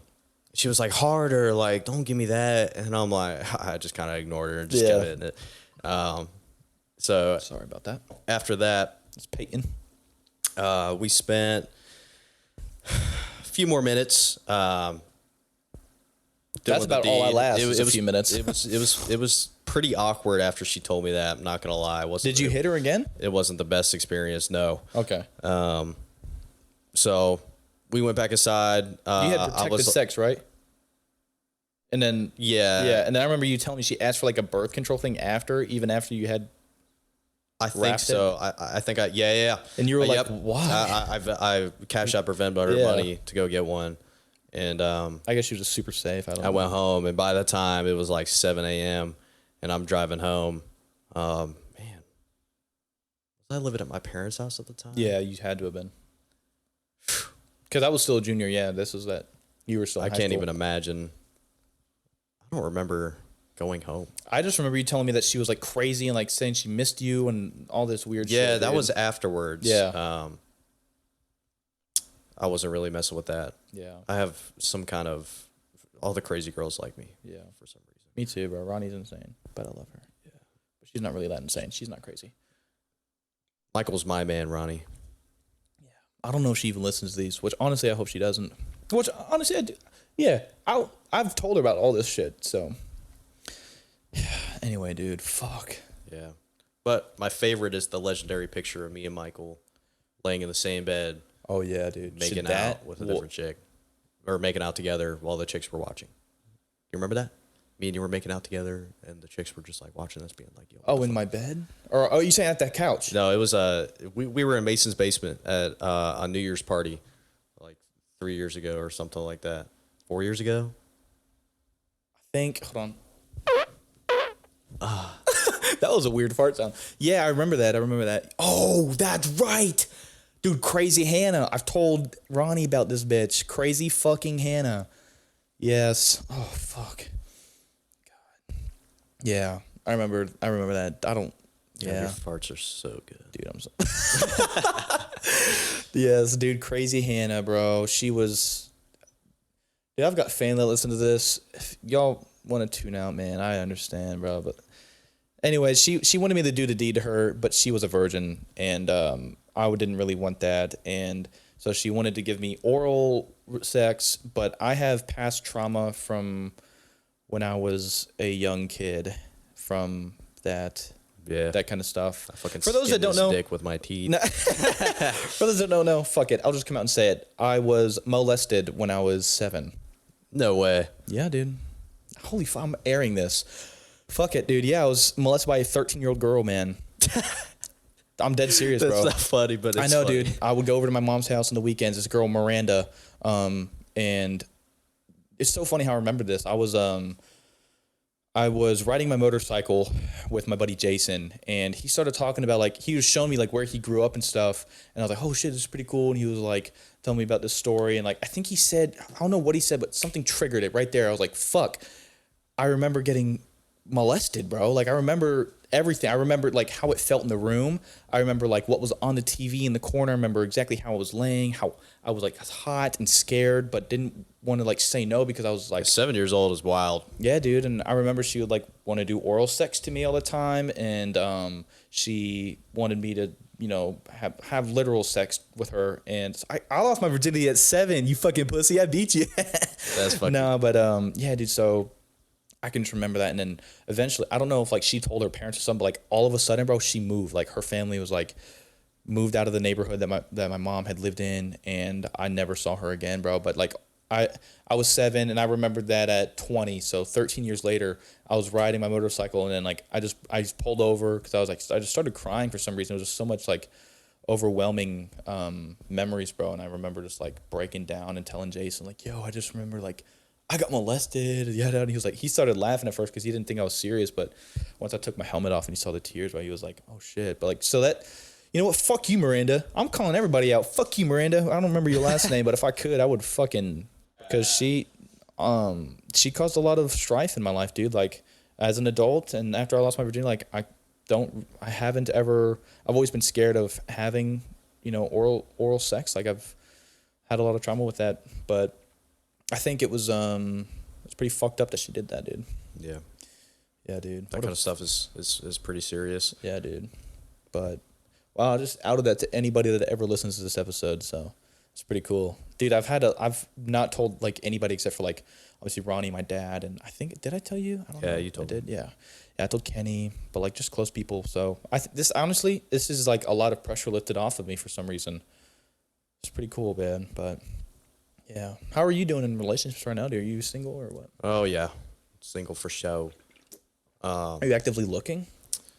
No, No? I think being single, it's very, what's the word? It's very mind clearing. Very like, you can focus on yourself so much more. Not only save a lot of fucking money, but like No shit. you can. Damn. Like I'm trying to move up in making money, so saving money is great, of course, but like getting promoted without having to worry about too much stuff outside of work is pretty nice. I like just being able to come home and take care of the things that I personally need to take care of, laundry and DMV, life shit. Yeah, for sure. And then just, go back to work, make sure I'm going in on time, doing the right thing at work,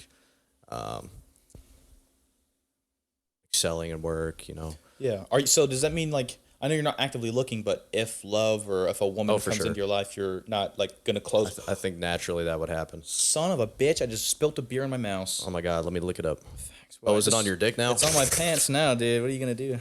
I hope I don't stop the recording. Okay. Fuck it. I'll get a new mouse if I break it. But yeah, so you're not like opposed to having a girlfriend. You're not in a rush of finding it. Just you don't want not going to go out of my way. Okay, that's what to I'm saying. Look for it. Yeah, but if it appears in your life naturally, you're gonna pursue it. Yeah. Good, dude. I'm excited for when that happens, dude. Yeah, I really am. Pretty great. Lots of trial and errors have happened in Yeah, the past few years. for sure. Yeah. But that's the experience of life. You know, some things just come later than others. Yeah, dude, for sure. And it's not something you need to rush right now either. What are you? You're about to be 25 in April, right? 24. You're about to be 24? 24. I thought you were the same age as Kenny. Oh, dude, then yeah, you're fucking chilling, man. That's awesome. Yeah, I think I'm 23. You're 23. I'm 23, right? When were you? What year were you born? 2002. So what year is it now? 2026? Yeah. So you're turning 24 this year. I will April. Yeah, April 29th. Isn't Mason's May 29th? 22nd of April. April 22nd. Oh, Colin Ducati is May 29th, I think. Or Colin Disney. I call him Ducati. His motorcycle, when I met him, was a Ducati, so I saved him on my phone. I still have it as Colin Ducati. Last name Disney is crazy. That's awesome. But yeah, Colin, if you hear this, dude, and I got your birthday wrong, I'm so sorry. I'm the godfather to your child. Are you related to Walt Disney? Be honest. Yeah, be honest. Don't you lie, motherfucker. We're gonna waterboard him and get that out of him because I've always wondered as well. I'm gonna put my balls in his mouth. Thanks, bro. Damn, man. Make him spit it out. Oh, I want to watch. Damn. Dude, guns.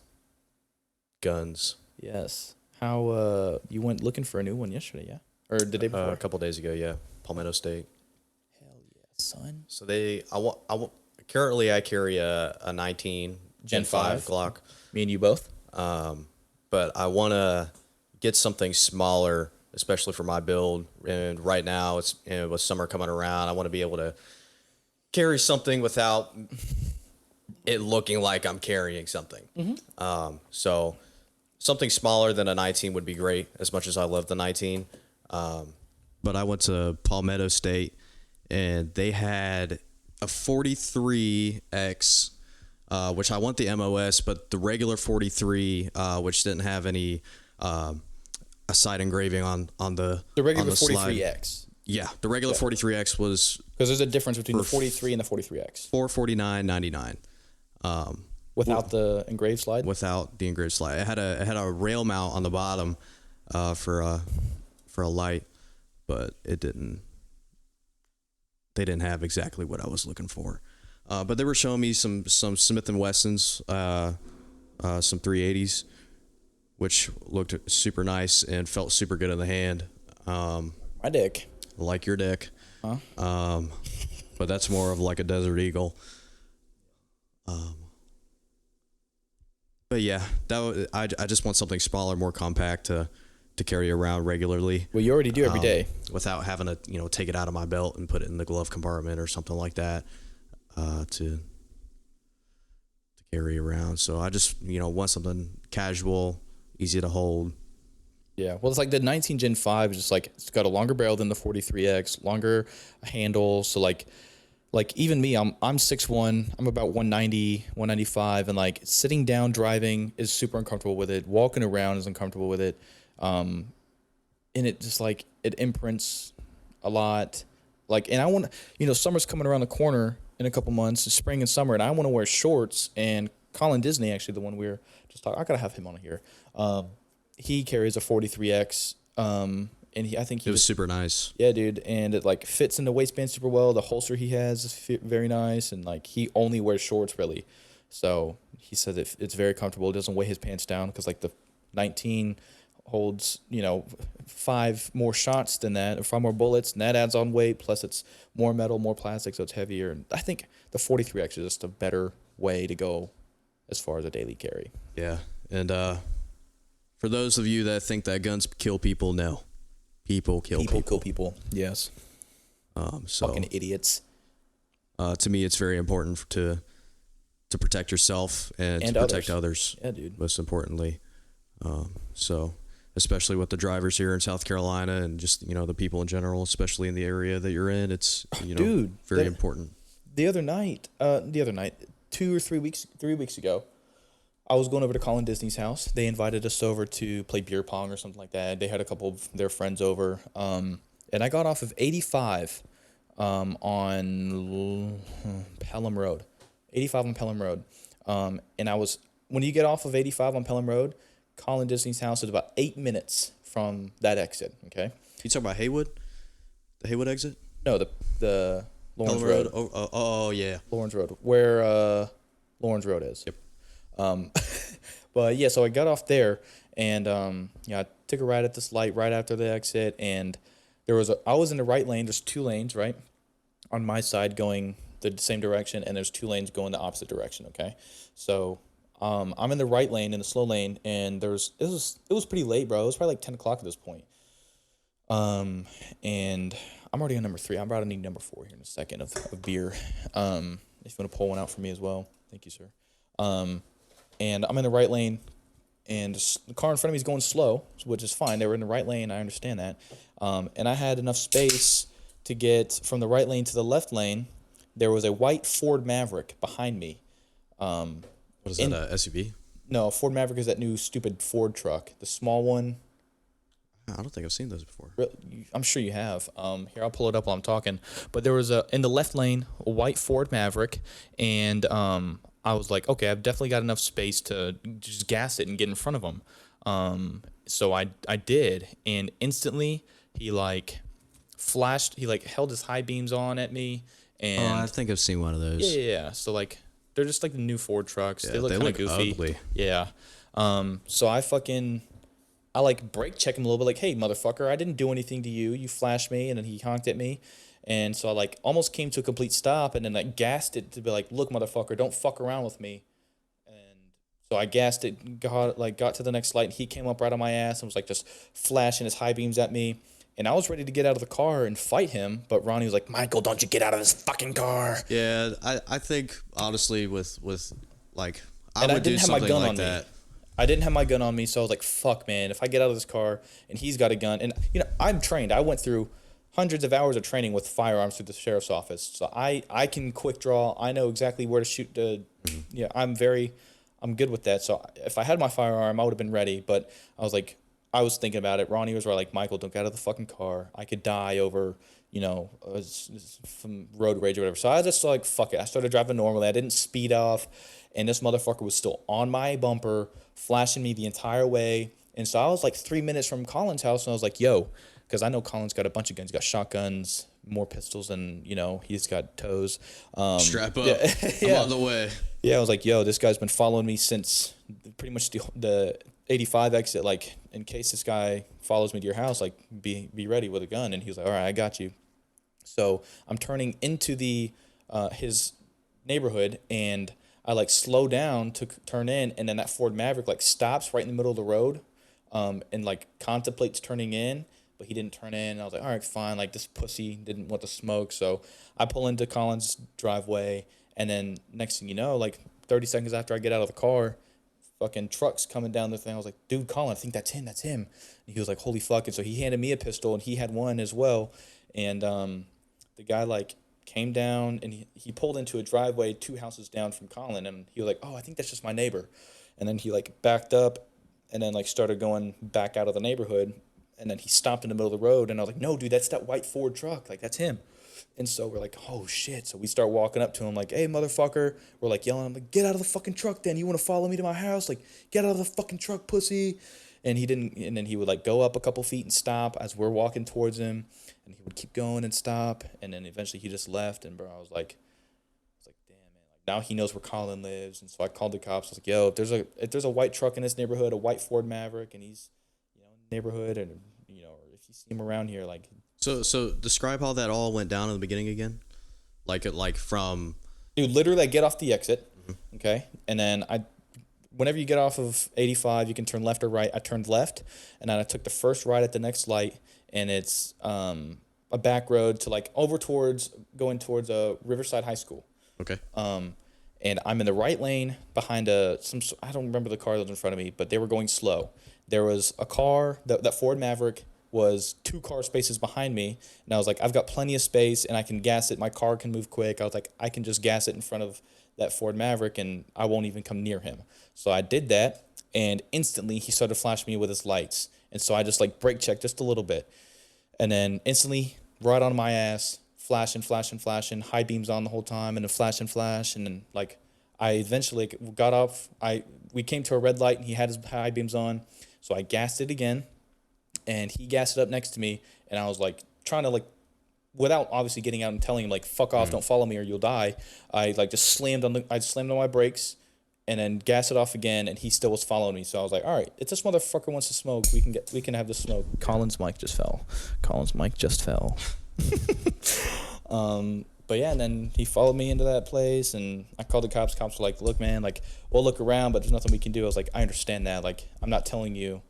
Like, I didn't want to be like, hey, man, I was a cop. Like, I know you can't do anything. It's a different story when you start following somebody. Right, and Colin has a newborn baby. I didn't want him to come and, like, or also we were going to be inside. I didn't want him to come, like, throw a fucking rock through our windshield or something.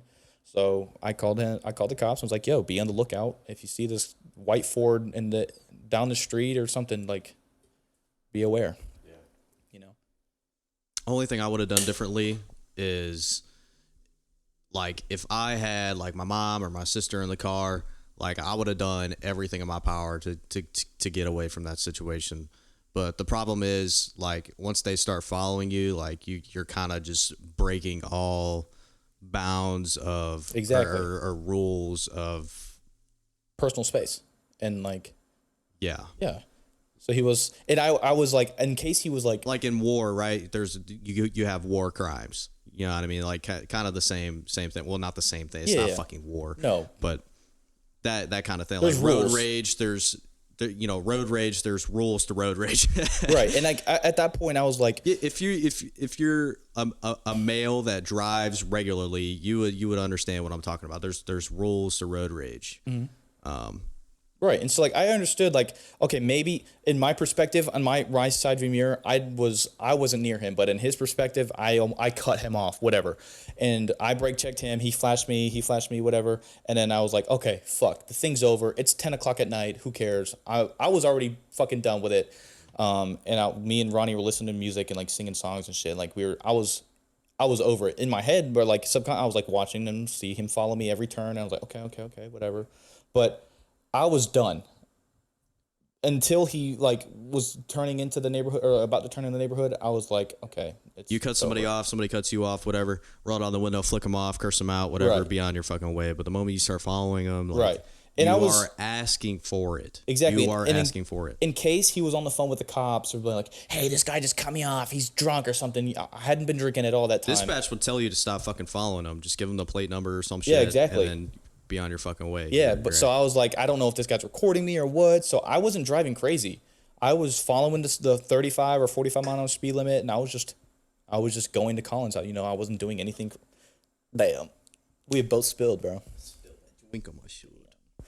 But yeah, that was stupid, bro. Whatever. But yeah, I'm probably gonna sell my 19 Gen 5 to them and get a 43X. I don't really care about having a sight. If I want one, I'll just get a different slide at some point. You know what I mean? The only thing I'm like torn about is I have a really nice like leg strap Safari Land like level 3 retention holster for my 19. It's specifically molded for the TLR7 I have on there. Just sell that and then the 19. So you could just sell that and then get whatever money you get from that. Just put towards one for your Gen 5 or for your 43X. Anyways. Yeah. So, dude, any plans on your birthday coming up in April? Not really. Anything you want to do? I want to be off on my birthday.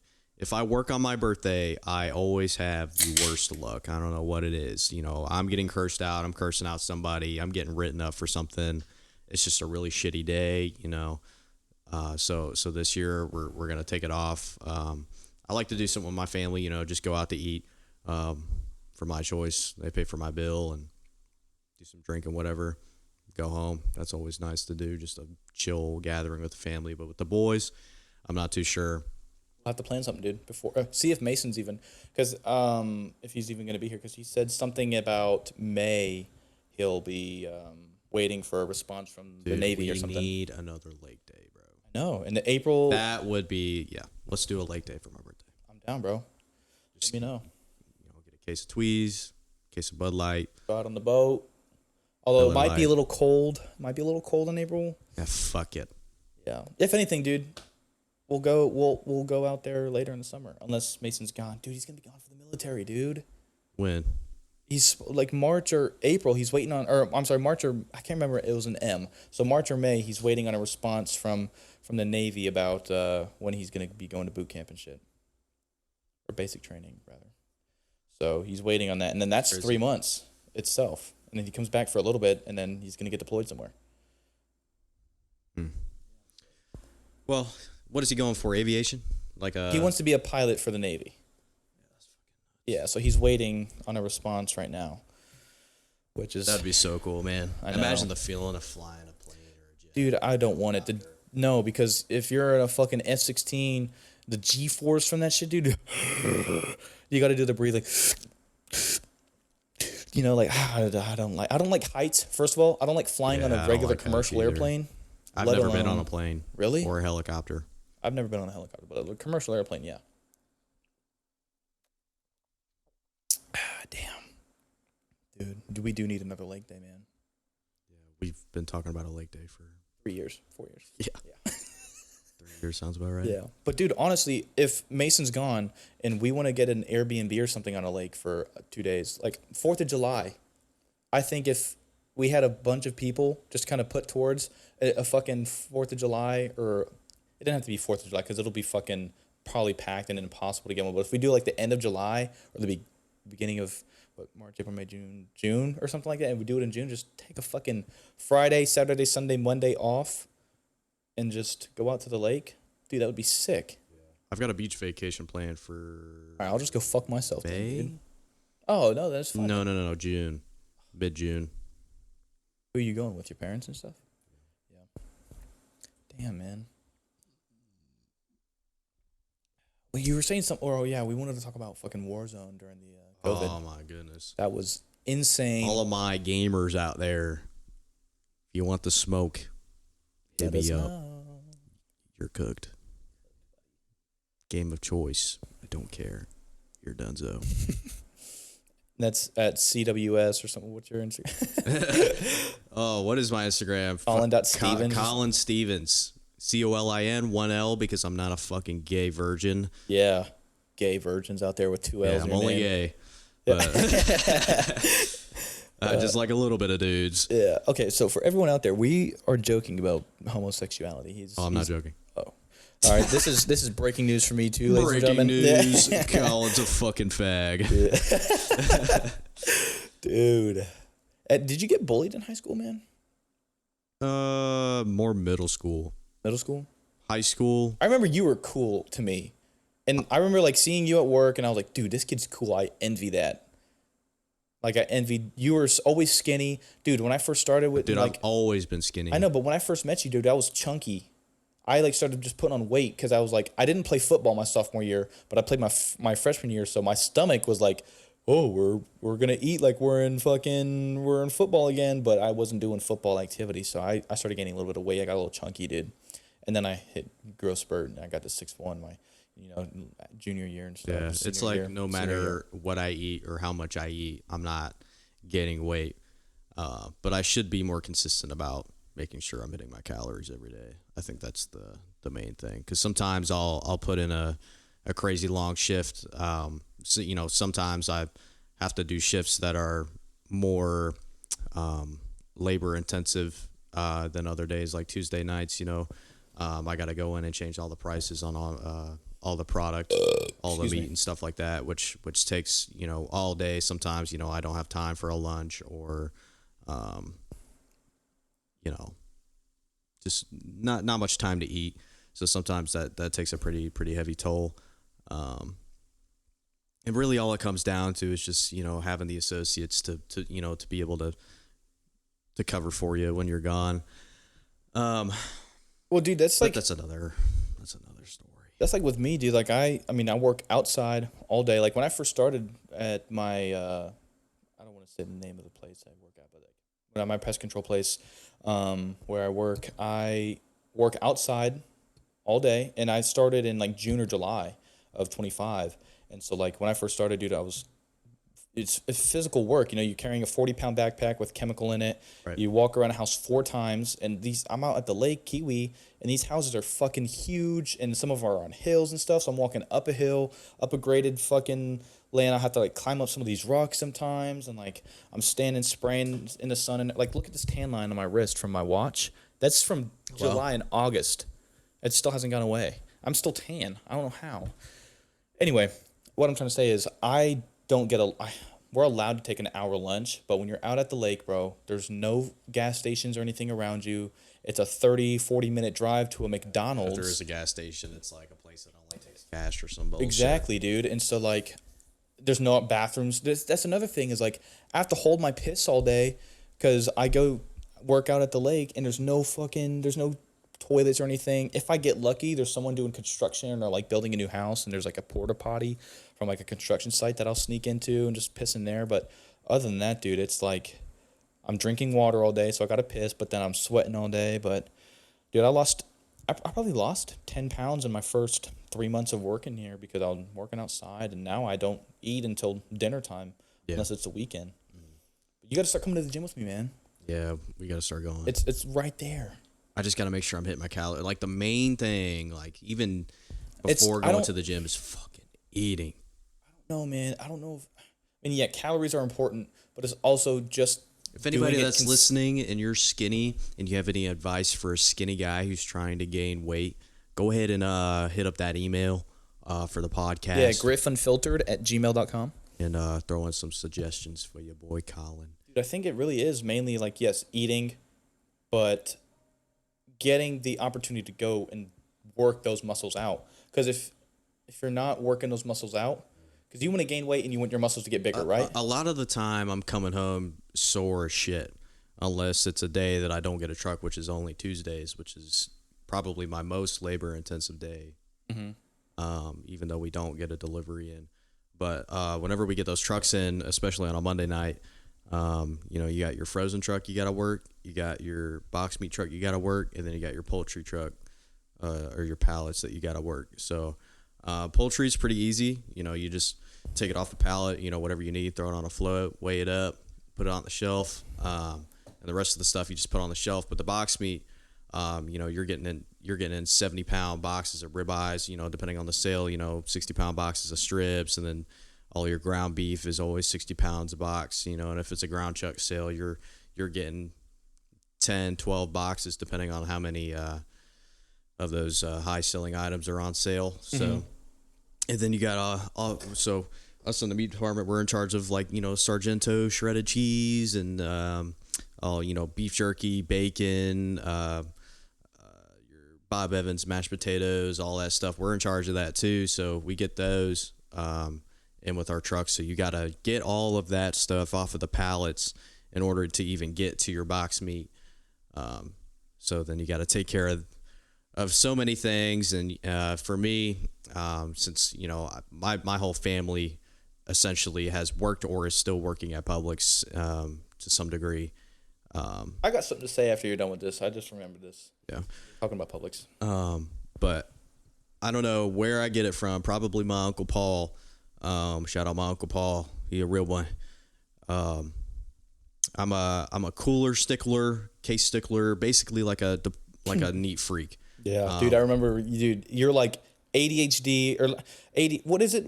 Organized. OCD. OCD, yeah. OCD. I would like everything was like by the specific date. It had to be, dude, it was beautiful. Every time I walked in there.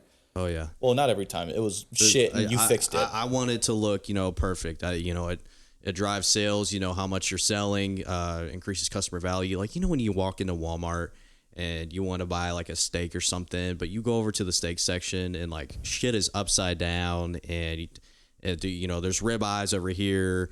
And then there's more ribeyes over here, and it just doesn't make any fucking sense. And then you look in the frozen bunkers, and there's just like a bunch of random bullshit, and someone threw in a pack of ground beef in there, fresh ground beef that's been frozen over because nobody went in there and took it out. You know what I mean? Like I want you to be able to come into my store and come in and buy some meat, knowing exactly where everything is. Everything is nice and organized. There's no bloody packages out on the shelf. Like, I'm very big on, how things look. Like, nobody wants to come to your house and everything is just all over the fucking floor. It smells like shit, you know, fucking bullshit. You know what I mean? Like nobody wants to have that. You know, they're gonna stay the night, but the bed's messy and somebody just had sex on the bed before you fucking slept in it. Like that's nobody wants that. You know, so I think it's very important to have things looking nice and with the coolers, you know, dates rotated, so you know stuff isn't going out of date because you know red meat prices nowadays are just crazy expensive, and to have something go out of date and you not realize it would be very painful, especially for your profits. Yeah, dude. So I mean, it's not coming out of our money, you know, but if it was your own business, you know, for sure. But yeah, that kind of stuff is pretty important to me. Man, if I could just show you all the pictures. Some of y'all out there are going to be like, what the fuck is this guy on about? But some of y'all out there are going to be like, dude, this guy is him. Dude.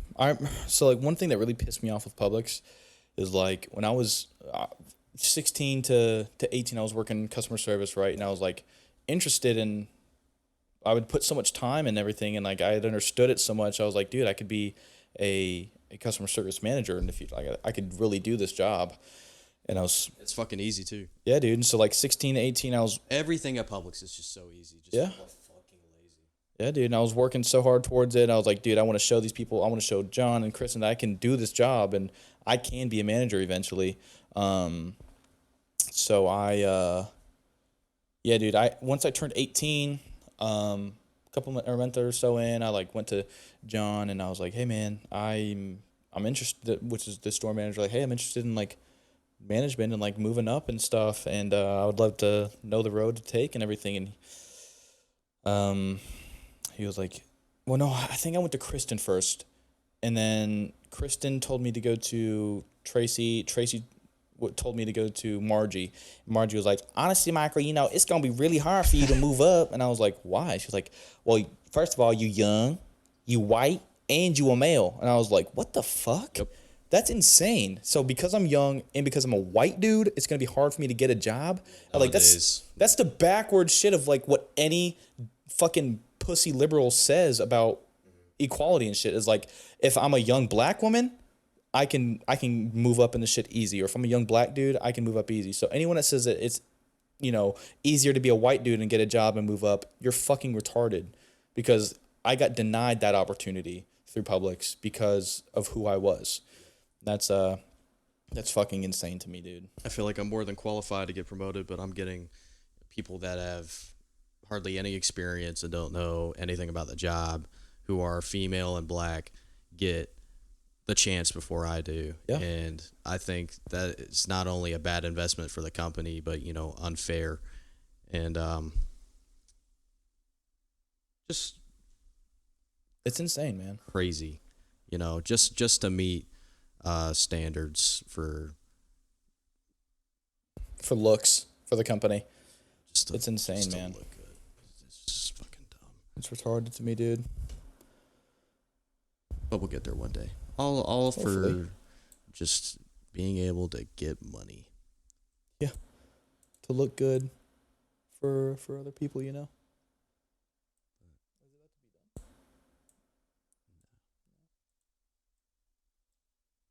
Hit Control B again. But yeah, dude. Do you have tattoos? I don't remember. You don't have tattoos. No, right? but I would love tattoos eventually. Do you know what you would want to get? Like a slice of a ribeye or something on your shit? Hell no. I'm an avid Star Wars fan, so maybe something like that. That would be pretty cool. Yeah. Damn, it's running so slow. All right.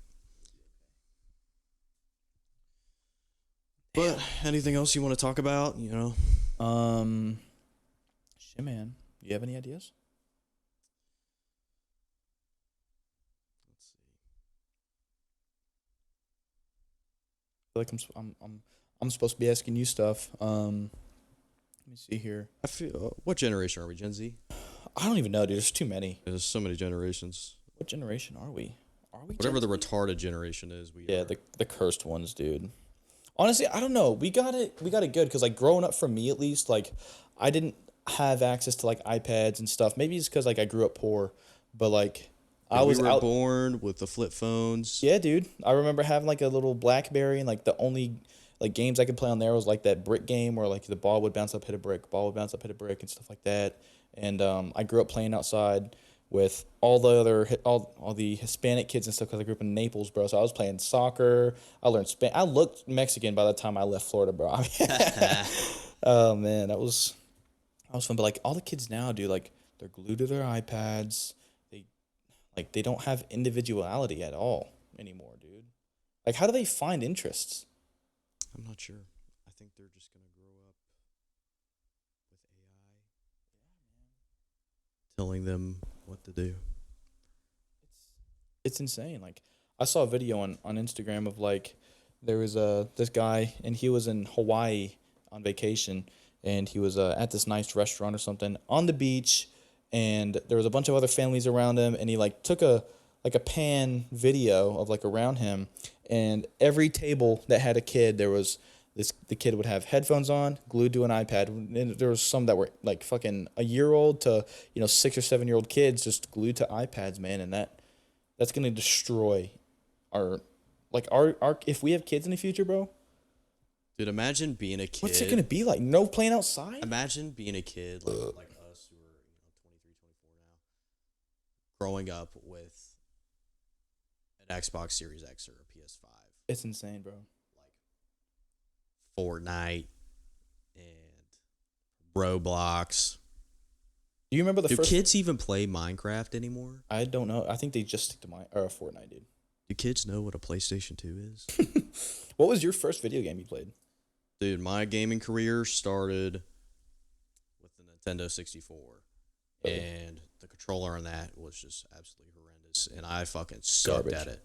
But by the time I hit 5th grade, everybody was talking about fucking Minecraft. And I'm like, dude, what the fuck is Minecraft? I need to play it now. Because everyone was talking about it. Dude, these motherfuckers out here building their own houses, living, killing zombies. Bro, I gotta play this game, right?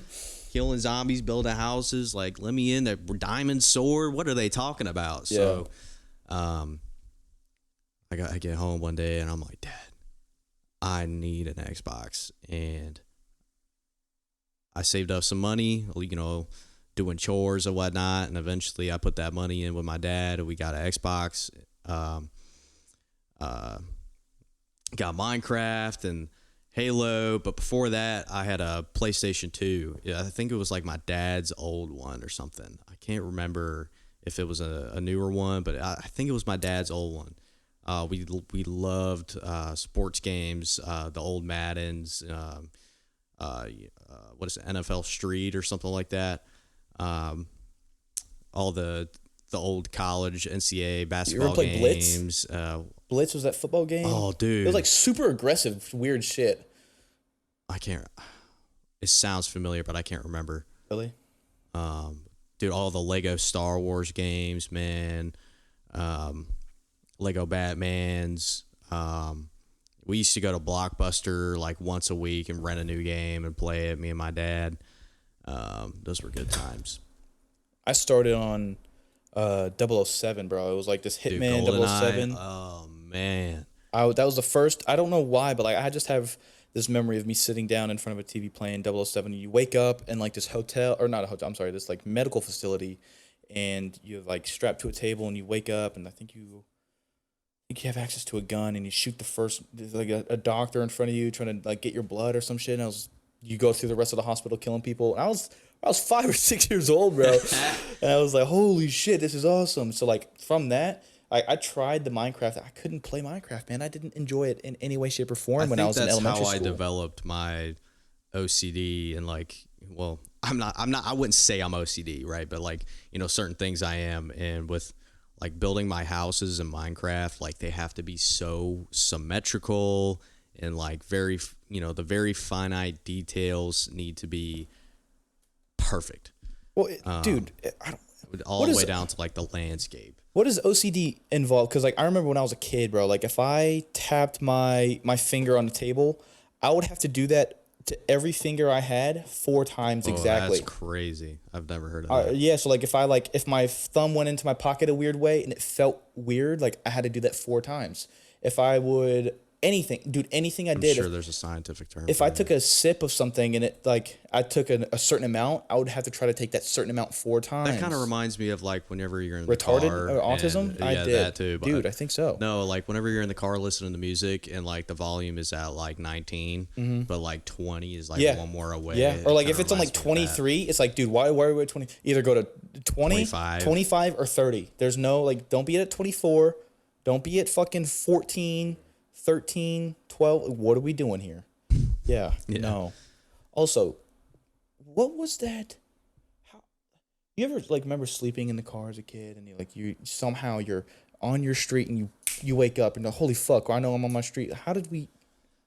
I have no idea. I think that's how also like my butthole knows when I'm like close to home and I'm like, dude, I got to shit so bad.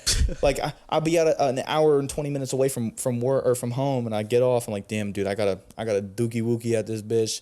And I get closer and closer, and the closer I get, more the bro, I gotta shit. I don't understand it. I don't know. I don't think that's ever happened to me. Really? The closer you get to home, it's like your asshole knows. Oh, dude, it's right around the corner. It's right there. Just puckering up. Yeah, dude. You start turtle heading and shit. Next thing you know, your fucking dookie's, tongue kissing your underwear and shit. And you're like, oh. Dude. But PS2, I had a PSP, a Game Boy, and what we did is the TD Convention Center over here. What do they call it? Is it still the Convention Center over on Pleasantburg? Did you fart? Nope. Zara just fucking farted. My dog just took a nice fart next to me. At the Convention Center, my mom, she was a salesman for a company called Avon. She sold makeup, and she would once a year they would have some kind of big convention over there, and she would set up a booth, and people would come in and sell or buy makeup off of her, and she would get more customers and whatnot. But they would have like video game booths and stuff set up over there. Just people that are wanting to get rid of the old garbage. It's like one humongous yard sale. It was phenomenal. And they had that every week? No, it was like once a year. Oh. But it would last a couple days. And I would go in there. My mom would watch me. While Dad was at work. I can send you this, and then you can edit everything. Pulling some extra cash. Right here. Okay. And I would be looking around at some of the cool toys they had there. Playing around with the fucking bicycles they got for sale and whatnot. But they would have like old PlayStation games and old Game Boys. I don't know if y'all know what the PSP is. It's like a handheld PlayStation. Yeah. PlayStation Portable. Yeah, it had its own special disc and like a circular plastic container. It was like a kind of like a. It's the Nintendo Switch, but like the oldest version of it. I guess so. Kind of. Like did you have a DS as a kid? No, I never had a DS. Really? I never really got into Nintendo games like that until I got a Wii. I played a little bit of Smash Bros. And Wii Sports. Wii Sports was the shit. Here, what do we ever here? We're at 122. We're gonna cut right here. I'm gonna take a piss real quick. We're gonna cut this out until whenever I get back. Oh damn, boy. And then after I got into the sports games, Star Wars. You were still. I was hearing your audio. I can cut it out. But after I got into the sports games, I got into a game called Star Wars Battlefront 2, and then everything PvP. How old were you at that point? Because I'm pretty sure Oh man, probably middle school, right? Or probably beginning? 12. Yeah. Of going from. I remember playing that shit too. Man, I couldn't even tell you. 11, 12, 13. Wait, but didn't they come out with Battlefront 1 after?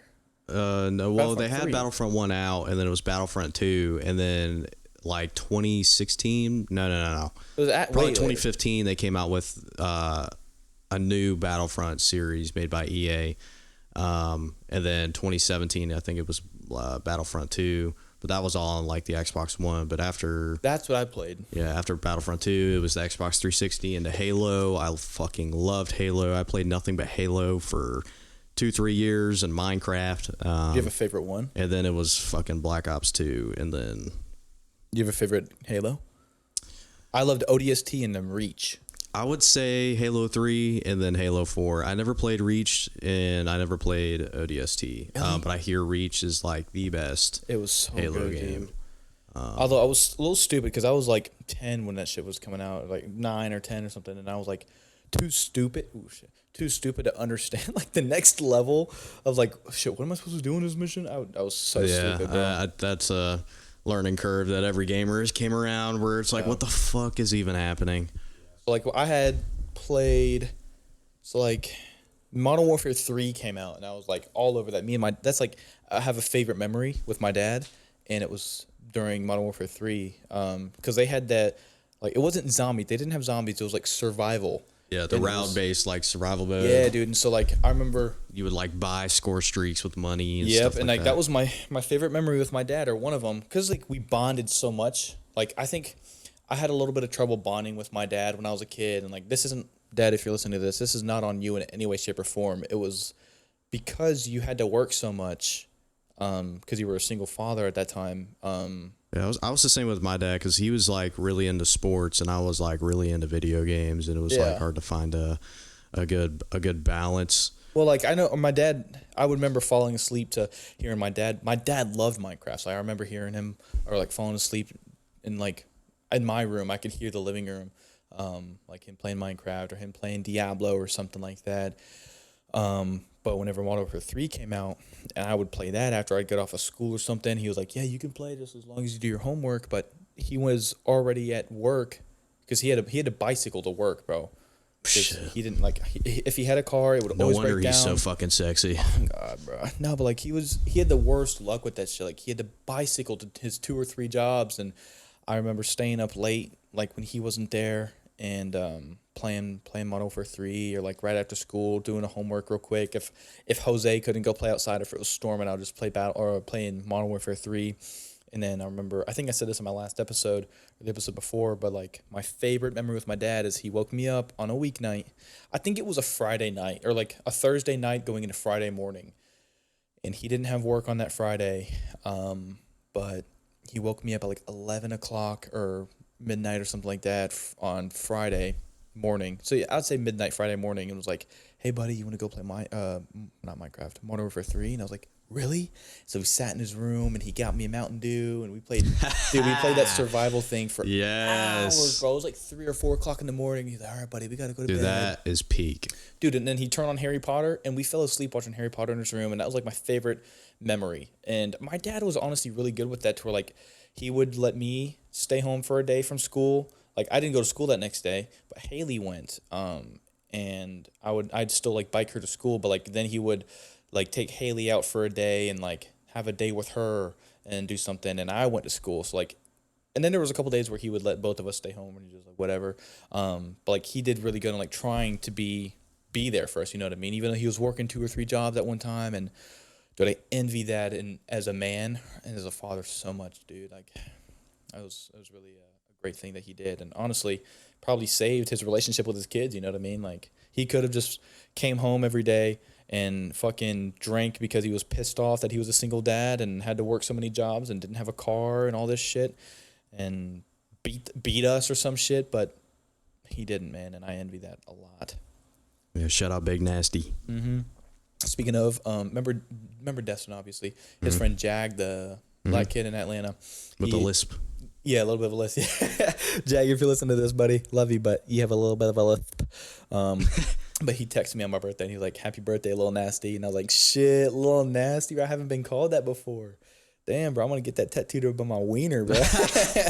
Lil Nasty, dude. So I think that's my name. Yeah, but it cuts off at like the S. Yeah, because it's not long enough. No, I'll put it above it, like on my pubic area. Oh, okay. Yeah, fire. Nasty. Yeah, dude.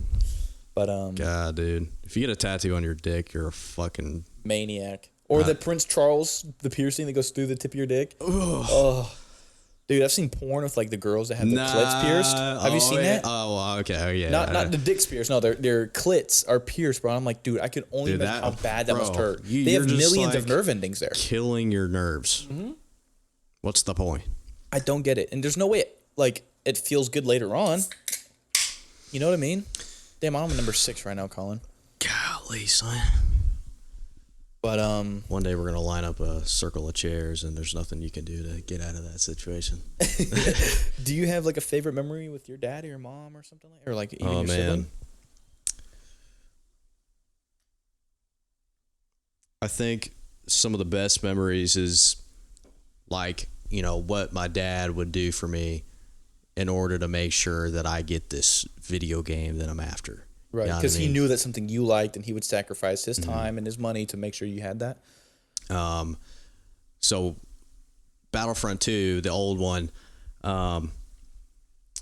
my disc got fucked up somehow, and there was like a scratch around the ring, and I remember spending about a week going out to different GameStops around the state to find a copy of this Battlefront 2 that they weren't making anymore. And at the time, GameStop was making they were doing used game discs where you could go up to a circular like shelf rack thing, and they would have used games lined up in like these old packages where you could pick them up and pay, you know, $5 to get this used game and, you know, keep it or whatever. But all of the discs that we would get, or they either wouldn't have them, or the disc was like so fucked up. So what we would do is we would buy the old disc, go home, and fucking get a fucking tube of toothpaste and rub it around dude, the that's what you had to fucking do, man. disc, and then get like baking soda or some Wait, peanut butter. How did everybody know that? I have no Because idea. I did that with Black Ops 2. I got that shit, and me Yo. and my friend Fabian fucking rubbed toothpaste all over it. It makes me think how many copies of different games I've been through because they got scratched up. What a fucking flaw. Yeah, and my retarded ass would just keep all the. I wouldn't put them back in the case. I would line them up Yep. all on a stack on my desk. And I got Not so caring. lazy where like if I wanted to change a game, I would just leave that next disc. Like if I was taking out Madden, right? I would take Madden, put it on top of the Yep. Xbox, and then put in a new one, and then be like, "Wait, how did my Madden get Game fucked up?" cases would get thrown away. The Yep. instructions of the game would be in a different copy of a. Or you'd put like if I had Call of Duty Black Ops 2, I'd put Madden in Black Ops 2, and then I would put Yeah, this that's other game in a crazy, bro. different They one. used to put game instructions and fucking bro, Yeah, or in the game cases. Yeah. Yeah. God. What an If you insane actually thing. read the game directions before you played a game, there's something wrong with you. Dude, Colin, I never knew those were game instructions. I thought it was just pictures of the game, bro. Like a Nah, little those are booklet. game instructions. Didn't even know that. This whole time, didn't know that. Dude, like the Lego games, you could open up that pamphlet and it'll have like cheat codes on Never there. played it. Never played Lego games. Invincibility, unlimited money. Dude, you're missing out on peak. Those Lego games were Well, no, I played them fucking recently. phenomenal. So like, when me and Ronnie started dating, like not a month, like 6 months or like a year in, we were playing, Minecraft together all the time, or we would play Fortnite or whatever. But then like she was like, whenever I was a kid, like I played like Lego Batman and stuff, and I was like, I never played the Lego shit. I either played Madden or like the new Call of Duty. And she was like, just try it. And so like we played it for like probably 3 months straight. As like I was in the academy, I would come home on the weekends. What we would do is we would drink and play those Lego games, man. It was really fun. The best part about them is that none of them had voice actors. So like whenever a character would talk, they would be like Like the Sims type shit? Yeah. So there's a lot of iconic moments, and like death screams too, especially with the Star Wars games. Like Yoda, whenever he would jump off a cliff or something and Yeah. die or get chopped up by a stormtrooper, he would go. Really? Yeah. Who recorded those? Just like the devs? I have no idea, game but devs? some of them are pretty great, and like the R2D2 sounds, like. Nah, I can't even. Dude, I remember my dad had the R2D2 Xbox 360, like the limited edition one. Oh shit! Yeah, I think it's in the living room right now, actually. I wonder if he could sell that. You think he could sell it? I think so, Get some money for it? dude. If he sells the box, he would probably make some serious The money. box? Yeah, Like the case of the Xbox? yeah, We like, definitely don't have that anymore. yeah. Why would the box matter? Because like the box has its own design on it too, with like the R2D2 and all that. If only he knew, man, to keep that. Or maybe I fucking threw it away or something. No, Dude, one of the worst things. Like, I don't know. Never mind. I'm not gonna bring this up. Fair enough. But dude, you vape, dude. Are you trying to quit? Is that the zero nicotine? No. Have you tried the zero nic? No, To try quitting? I mean, it's a bad habit for sure. Dude, I'm telling, try the zero nicotine and see how you feel. Because Ronnie vapes, or not, okay, she used to vape with the about a year ago. I think she's like a year clean of no nicotine vapes. Where do you get those? The vape stores. There's a zero nic selection of the same flavors and everything. So Wow. like she tried cold turkey and lasted about 2 weeks, and then like obviously it's an addiction to nicotine. Nicotine is an addictive chemical. Yeah, not So- only nicotine, but like having something go down your throat. You know what I mean? Facts. That's why we were hanging out so much during that time. No. So she tried cold turkey, and it like, she would not feel good. She would feel sick because it's an addiction, and like an addiction to anything. When she cold turkey that shit, it feels terrible in your body. But she went cold turkey on that, and then was like, I can't do it. I'm gonna get a new vape. So instead of getting the, regular vape with the nicotine in it, she got zero nic, and now she's like, she hits it maybe once a day. She can forget it somewhere. Like it used to be like if we were about to go to bed, she had to have it and hit it before bed, or like if we went somewhere, she had to have her vape. But now, bro, like she'll get in the car and be like, oh, I don't have my vape, like, and I'm fine. And I think it's you get addicted to the not only the chemical but the repetitive motion of like having something in your hand or having something to clutch to or Yeah. go to your mouth. You know what I mean? Like that's a very common thing to a human instinct to have something Yeah, for to sure. crave, So I would recommend it because Ronnie highly suggested to anybody that she knows that vapes that Yeah. zero nicotine works, dude. I'll definitely do that. It's Try it out. I think it's the same exact price too. It's just zero nic. You know what? I'm gonna get you the same flavor of a vape that you like, and okay, wait. I tried vaping with the nicotine ones. I can't inhale it. I guess it's the nicotine like burns my throat and I'm coughing for about 3 minutes straight. Like I just got plowed by a black dude. But she has that zero nic one, and I was like, I wonder if I can hit this. I can hit it with no problems whatsoever. It's pretty interesting, dude. Are we actually on that table over there? I know you guys can't see because we're not recording with a camera, but I have it's a vitamin B12 vape. Huh. That Ronnie used that for a long time as well, trying to get rid of that, and then it didn't really work as well for her. It was still like having something smoke and stuff like that, but Yeah, I'll have to go to my regular shop, ask him if they got some.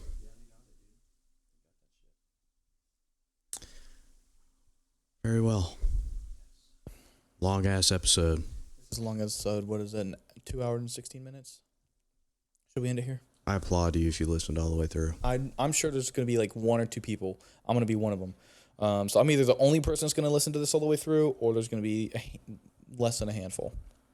But dude, I like this so much more than a solo episode, man. Yeah.